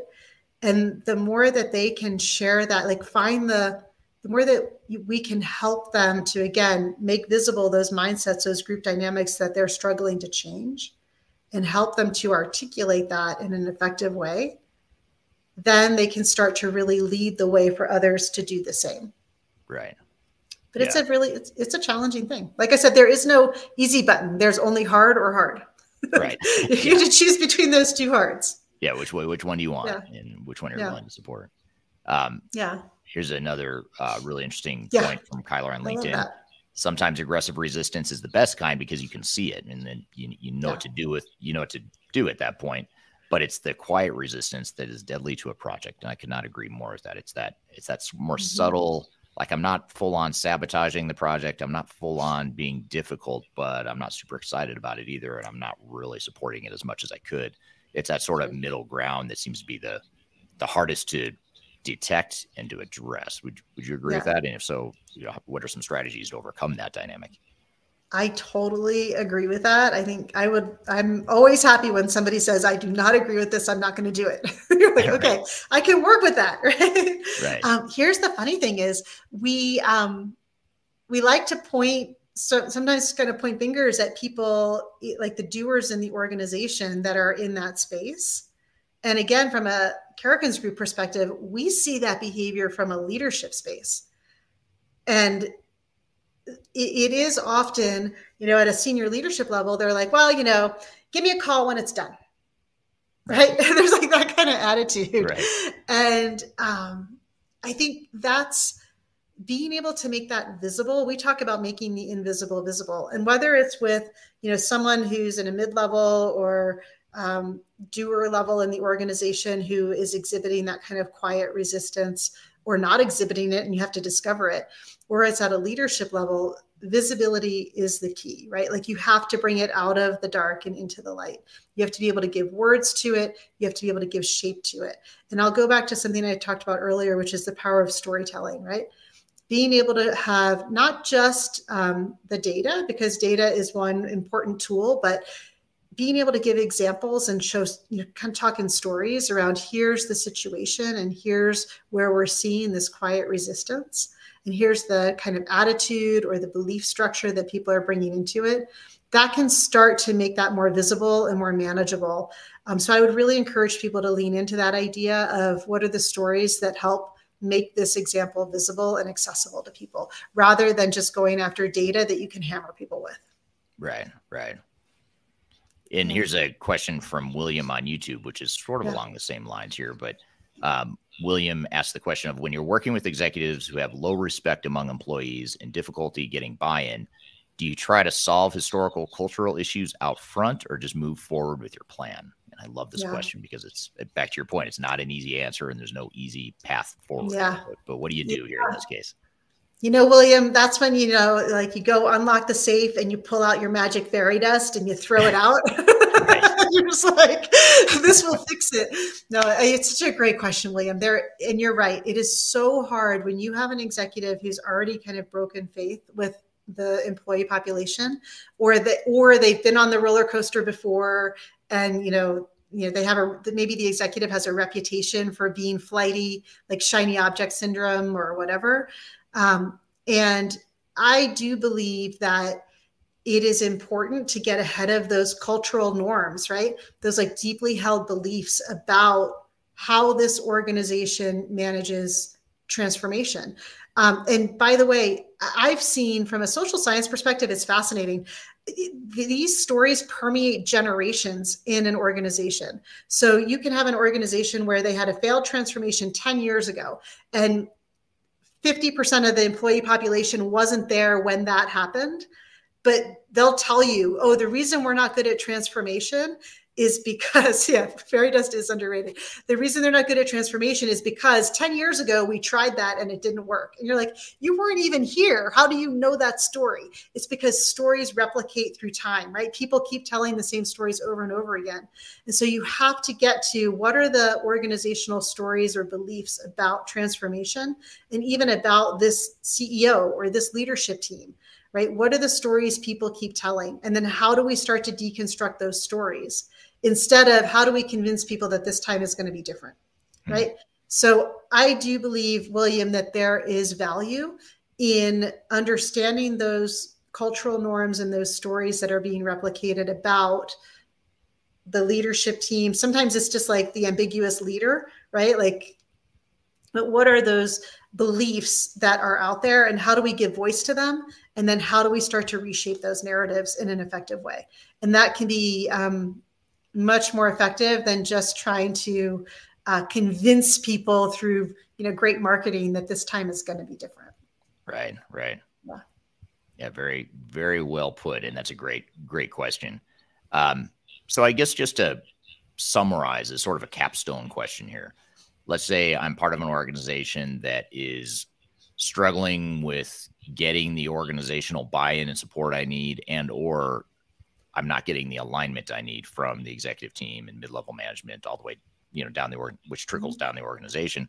What closing advice or sort of next steps or first steps would you suggest to organizations that are dealing with some of these executive alignment and buy-in sorts of issues? Yeah, I think first and foremost is clarity around the sponsorship role. Executives absolutely need to engage as sponsors of the transformation in visible ways, and there are change management tools and resources for doing that. So that is important. However, it's insufficient for them as executive sponsors they can't just sit in the sponsor role. They have to actually do the work as leaders and as a leadership team to figure out for themselves how they're going to lead differently. And that is not the same as sponsoring the change for other people. So asking them how they're going to change how they lead. And if they don't have a good answer for that, then helping them get to a good answer for that is really important. And how they're going to lead differently starts with what are their mindsets and deeply held beliefs about how they're leading today, and what's great about how they're leading today and what is lacking and how they're going to close those gaps as they go forward. And then finally is understanding across the leadership team, what are the group dynamics that are driving their behaviors as leaders, and how do those group dynamics need to be reshaped in a transformed organization? And I would simply remind them that if the organization is transforming, they cannot continue to lead the way that they've led historically. If they can continue to lead the way they've led historically, they have not transformed the organization.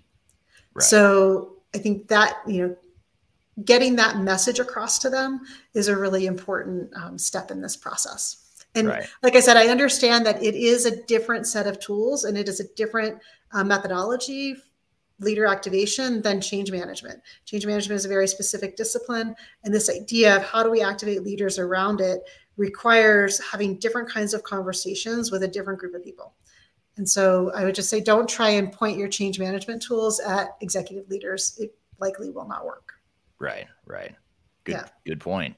And you have a resource that we can all access to help us learn more about this topic, right? Tell us a little bit about that. Out on our website, we have a set of coffee breaks, and there's one specifically about leader activation. So if you want to visit that, there's some resources out there and a PDF download that has some ideas and some tricks and tips for driving leader activation. And we'd love to chat with anyone who's interested in knowing more about it. All right. Thank you, Julie. Great conversation. Appreciate you being here, and look forward to having you here on the show again at some point in the future. Great conversation. And that's a topic we haven't really dived into during this podcast in the past. So it's great to finally unpack that topic in a bit more detail. And in fact, we have some takeaways and some things we want to dive into in a little bit more detail in just a moment. But first, we're going to take a quick break. You're listening to Transformation Ground Control. When I wake up, well, I know I'm gonna be the man who wakes up next to you. When I go out. Hi, this is Eric Kimberling with Third Stage Consulting and your host of Transformation Ground Control. I want to encourage you to read our Guide to Organizational Change Management. It's a free report or free guide that we publish. It's one that I actually wrote that talks about best practices and lessons learned as it relates to change management. So as you know, on this podcast, we cover a lot of stuff related to the human sides of change, organizational change management, including training, communications, org design, all kinds of stuff as it relates to change management. So if you're trying to learn more about change management, or you're looking for more direction and ideas on how to get started on your change management strategy and your overall journey, be sure to check out this guide. You can read it by scanning the QR code on the screen in front of you, or in the links below for this particular podcast episode.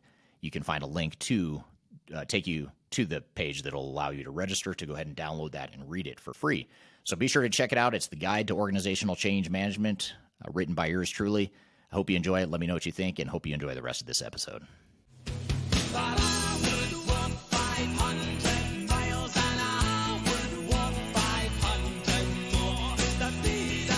Hello and welcome back to Transformation Ground Control, episode number 142. My name is Eric Kimberling here with Kyler Cheatham. You can find new episodes of this show every Wednesday at transformationgroundcontrol.com, so be sure to check us out there. So we just had Julie Williamson on the show, Kyler, to talk about executive leadership and roles and responsibilities during digital transformation. What were some of your thoughts and takeaways from that conversation? Well, I mean, there were so many great insights into that conversation. I think the one thing that she said that really resonated with me is the way that you lead during a digital or business transformation. It needs to change and kind of adapt to supporting that project. And I can only imagine how difficult that is at an executive level. You know, when you have no one above you kind of coaching you, kind of, you know, bringing things to your attention where you could create improvements or opportunities. And of course, you can get that from your team below you. But I can only imagine as a digital transformation leader, especially if you don't know what you're going into as the executive sponsor, how do you prepare, you know, to get to that point where, hey, I know that I have to adapt to support my team, but what's the how behind that?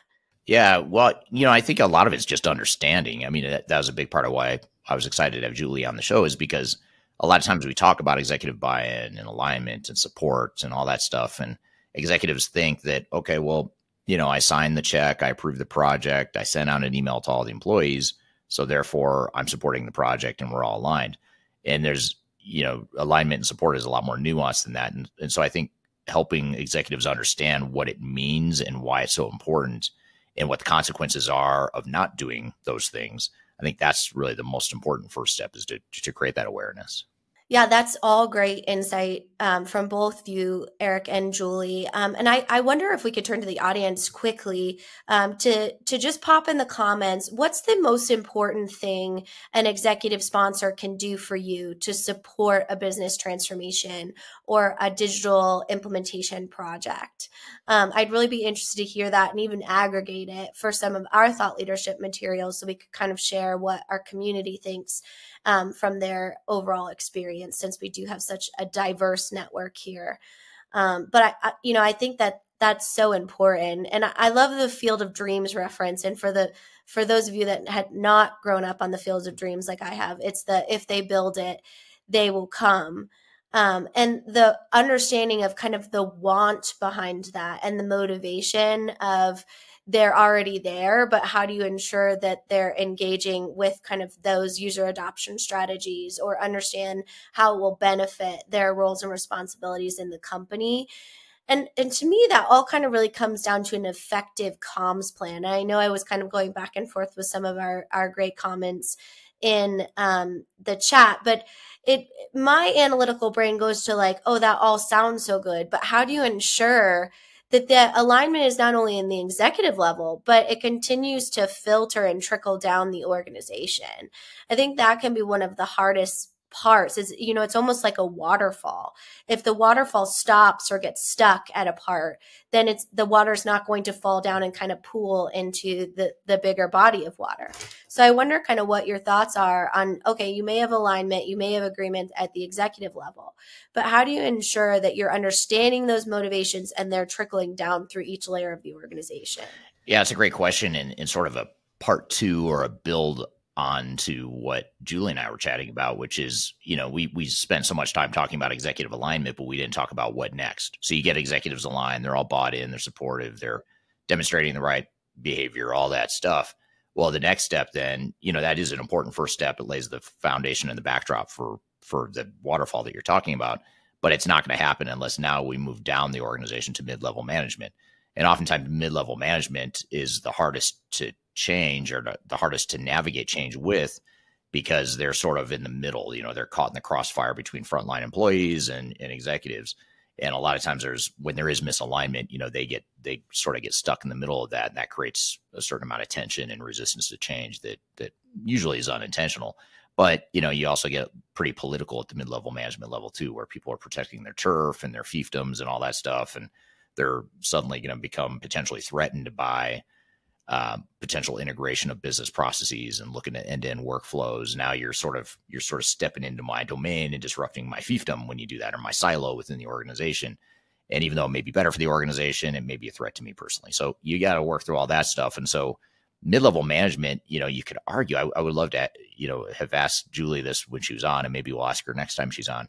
But, is mid-level management alignment more of a problem and more important than executive alignment? I don't have a good answer to that. I'd be curious to see what she thinks, but I think you could make a pretty strong case that it's at least as important, or pretty close to as important, as getting executive alignment, is making sure that your mid-level management is aligned as well.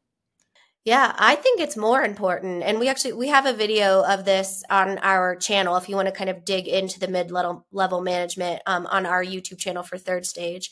Because when that executive alignment or agreement kind of fades, or when you do have a turnover at an executive level, being able to have that alignment on that mid-management tier and the motivation and communication already clear there, that's when they go back to say, remember, this is why we're doing, those types of things to the executive. Because we talk a lot about, you got to have empathy for that executive, because there's so many other things that are going on within, their world and being a leader in the organization, that sometimes they do forget, what the overall objectives of the project are, and they rely on their team to remind them. That's when the listening piece and being aware of, what's going on is so important, like you just referenced. But I'd be curious to turn to the audience. Do you think that executive alignment is more important, or the mid-level manager alignment is more important? And of course, it's going to be a balance between the two, but I'd be curious to hear from the audience as well. And of course, it depends, right? It depends on the organization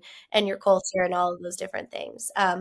But definitely a great conversation. Highly recommend following Julie and checking out her thought leadership, as she does have so much great insight and a lot of great assets. If you haven't looked at the links that we popped in there, definitely check them out, as they're, really helpful and tactical in securing kind of that executive alignment, or just the overall alignment within the organization. So great conversation. Thank you so much, Eric. And thank you to Julie.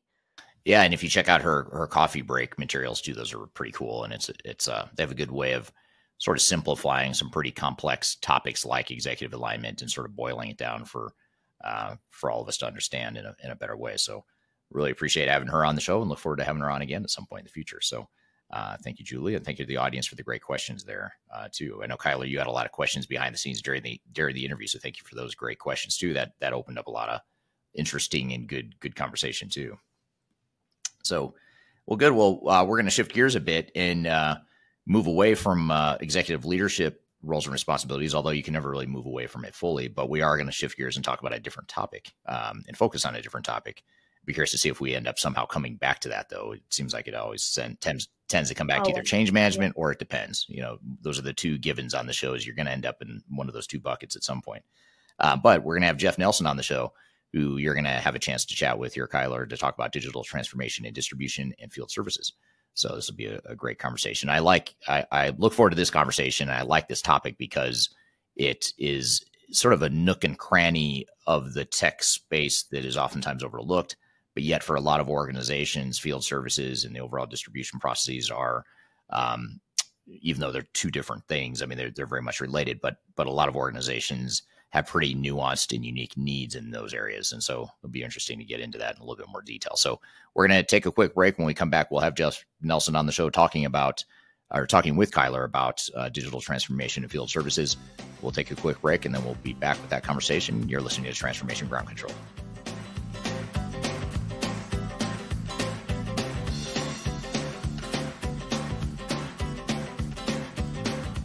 If you are aiming for transformation success, turn to Third Stage Consulting Group. Third Stage's independent and technology agnostic consulting team helps clients define their digital strategies, define their roadmaps, and manage their transformations. With offices in the US, Europe, and Australia, our team helps the world's most forward-thinking organizations through their transformation pitfalls and risks. If you are embarking on a digital transformation or business change initiative, contact Third Stage Consulting to see how we can help you reach the third stage of transformation success. Learn more about us and download independent reports, videos, and other best practices at thirdstageconsulting.com.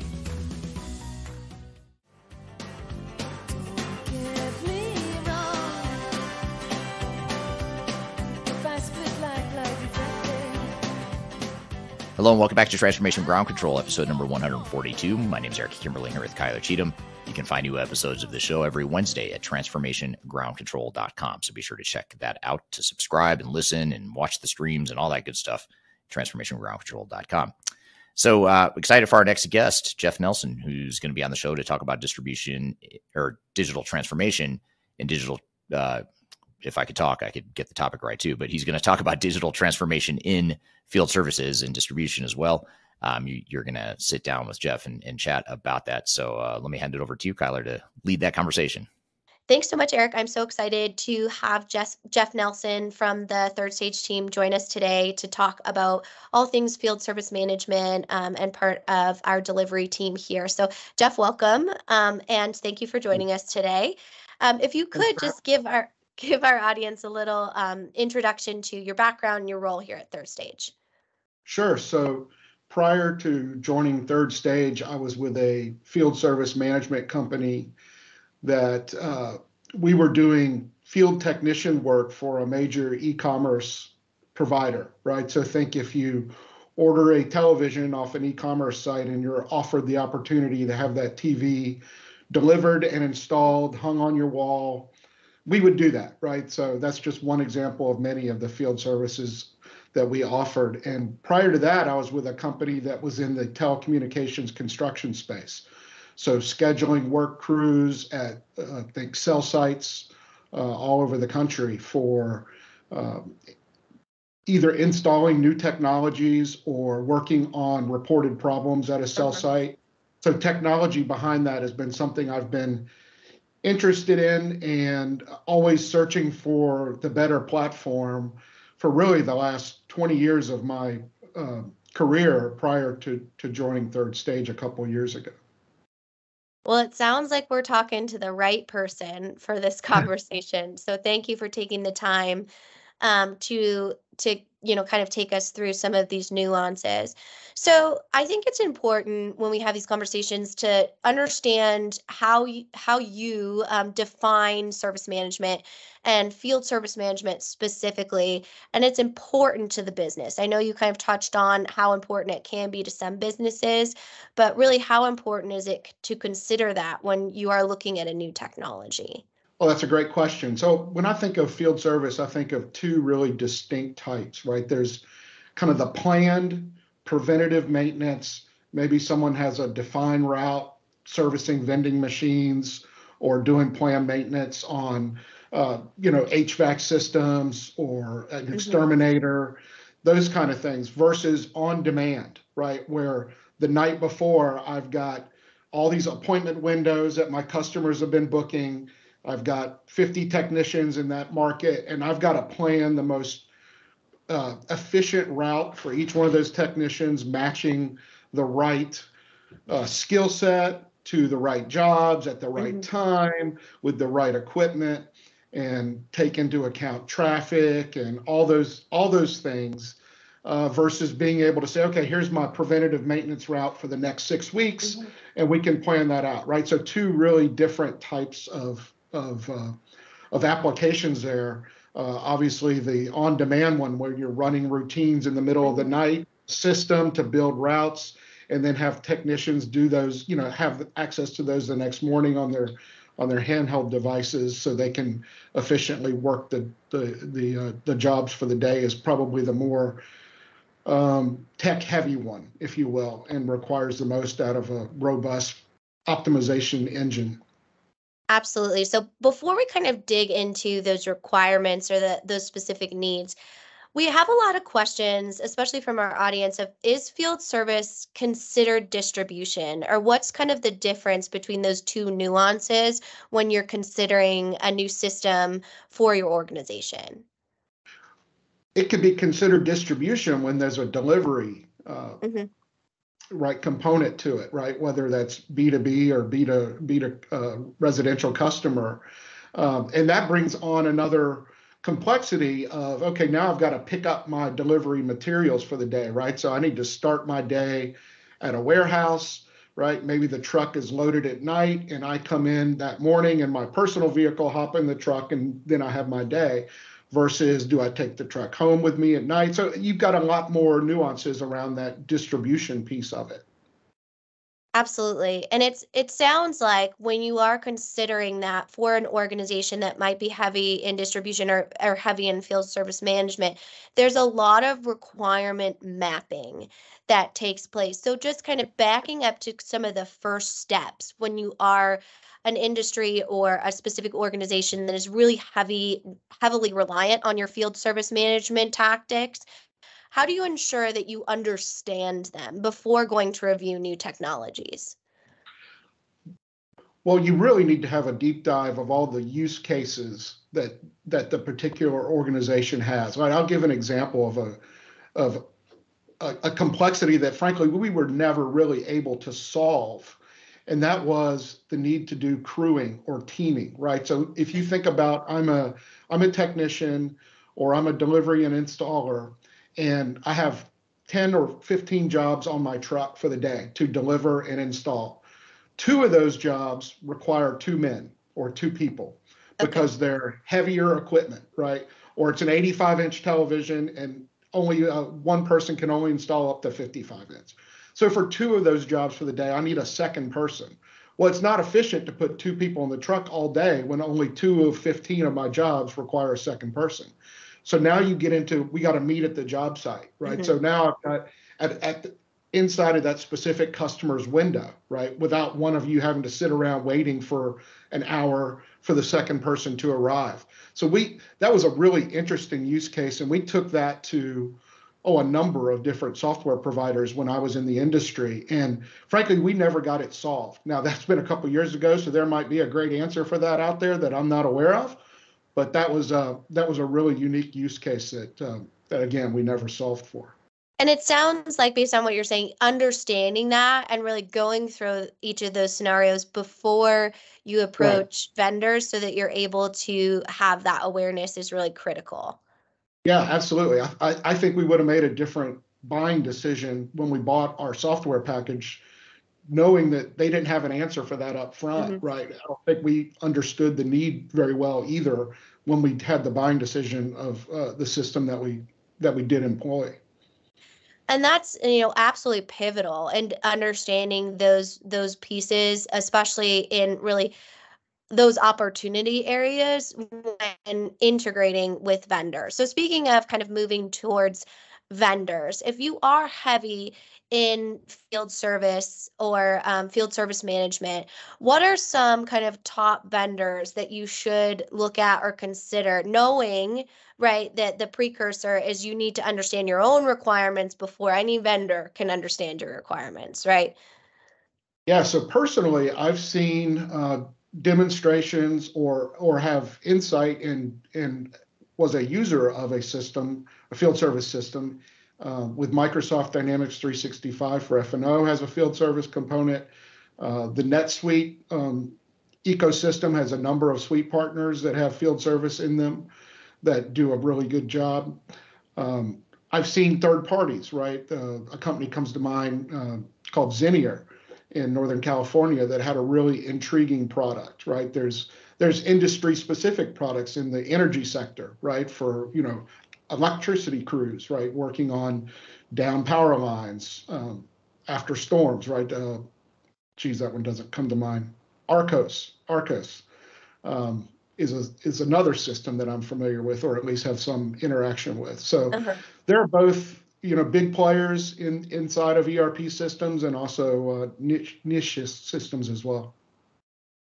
So that sounds very complicated in a situation where you might not know what you don't know, right? So when you are, heavy in that industry, what are the importance of really engaging a third-party independent technology agnostic partner to help you kind of navigate a lot of those? Because two of those systems you just mentioned right now are two I in the industry have never heard of before. So understanding kind of how do you build out that core team, that insurance policy for your project to make sure that you do know who to kind of look for in the industry. Yeah, well, I think you have to know how to look, right? And finding that niche system for your particular industry, right? There are a lot of people out there who've solved problems that are just not well known, right, across the broader industry. So there's a networking component to it as well, right? There are field service organizations that can help, and trade shows and the like that can help make those connections. But having a third party looking on your behalf who can take the time to understand your needs, right, and perhaps ask questions that you wouldn't have thought of asking yourself in terms of doing a search for a good fit for your field service management needs. Okay, we're here with Jeff Nelson and Kyler chatting about digital transformation in field services. We've got a lot more to cover, but we're going to take a quick break. We'll be back with more Transformation Ground Control.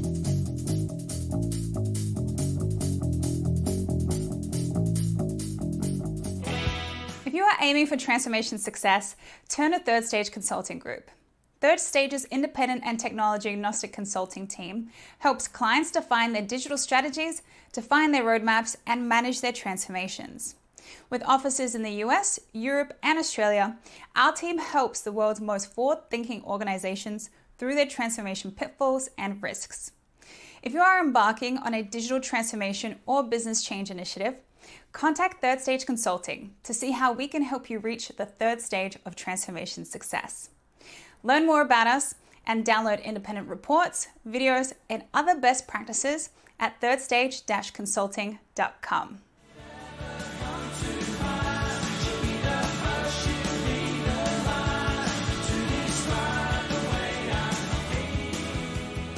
Hello, welcome back to Transformation Ground Control, episode number 142.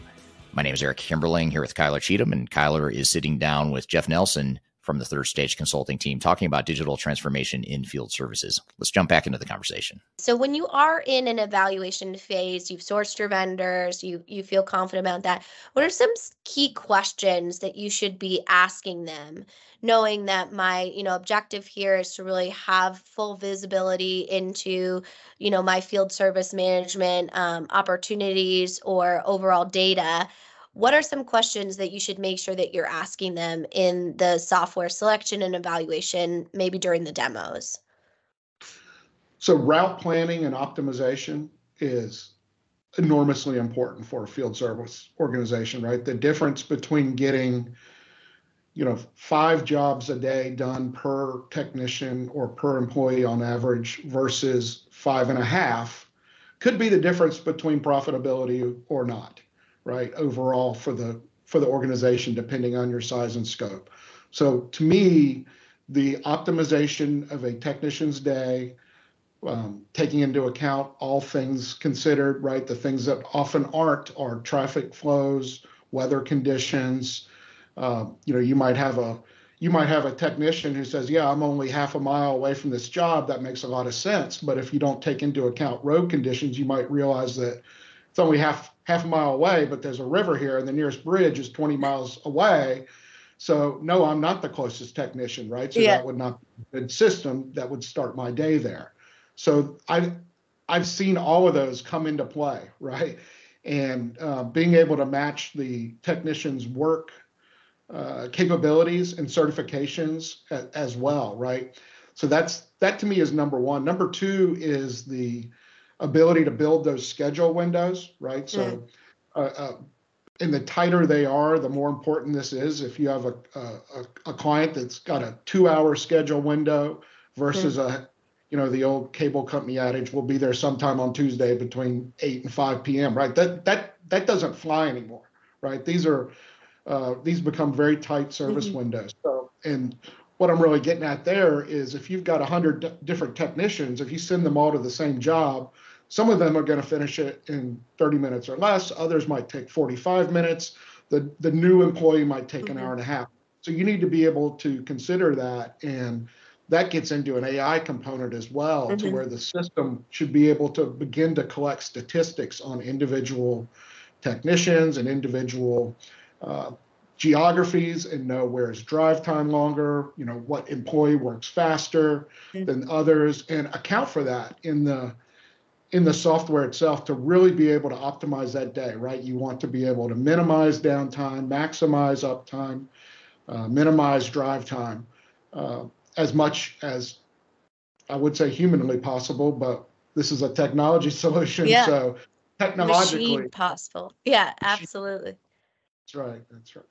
Those are all such great tactics. I think we're going to have to watch that back and pull a lot of those insights out of there. It reminds me of, I grew up in rural Colorado and we had satellite TV, right? And when that would go out during a snowstorm, my mom would make us all get up on the roof and try and, brush the snow off the satellite dish because they wouldn't be there, until a couple weeks out. So definitely understand, times are different. So talking about that evolution of meeting the customer's needs, right? Now we have things like Amazon's Prime delivery, same day, all of those. Now the customer really expects you to be at their house within, a couple hours or something like that.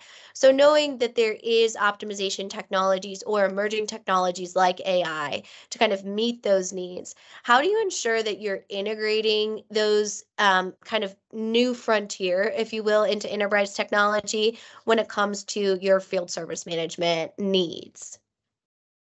I think you really need to have a data management plan.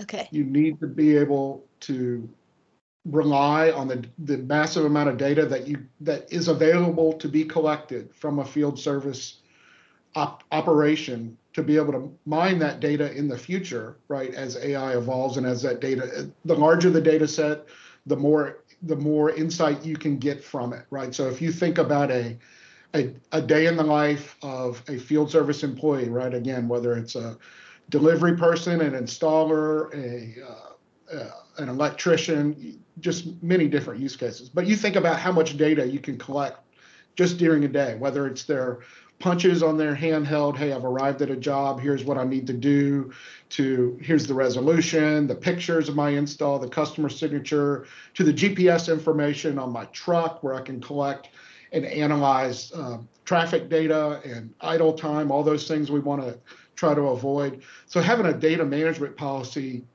to collect and wisely store and archive that data so that it can be mined later, sooner and later in terms of training an AI component to your system. Absolutely, because it's, that time-zone tale of garbage in, garbage out, right? If you don't have good data, the actual new technology is only going to function as clean as the data set is. So definitely a great strategy there. And when it comes to kind of understanding what that looks like for an organization around data governance that might not have the best data management plan when considering a new technology, is that a conversation you need to have with the vendor of saying, what is going to be our plan and integrating this across our organization? Absolutely. If the vendor you select can't help you with that and have a really good conversation about that, they're the wrong vendor, right? It might not be the wrong technology, but it's the wrong vendor if they're not guiding you down that path of data management, right?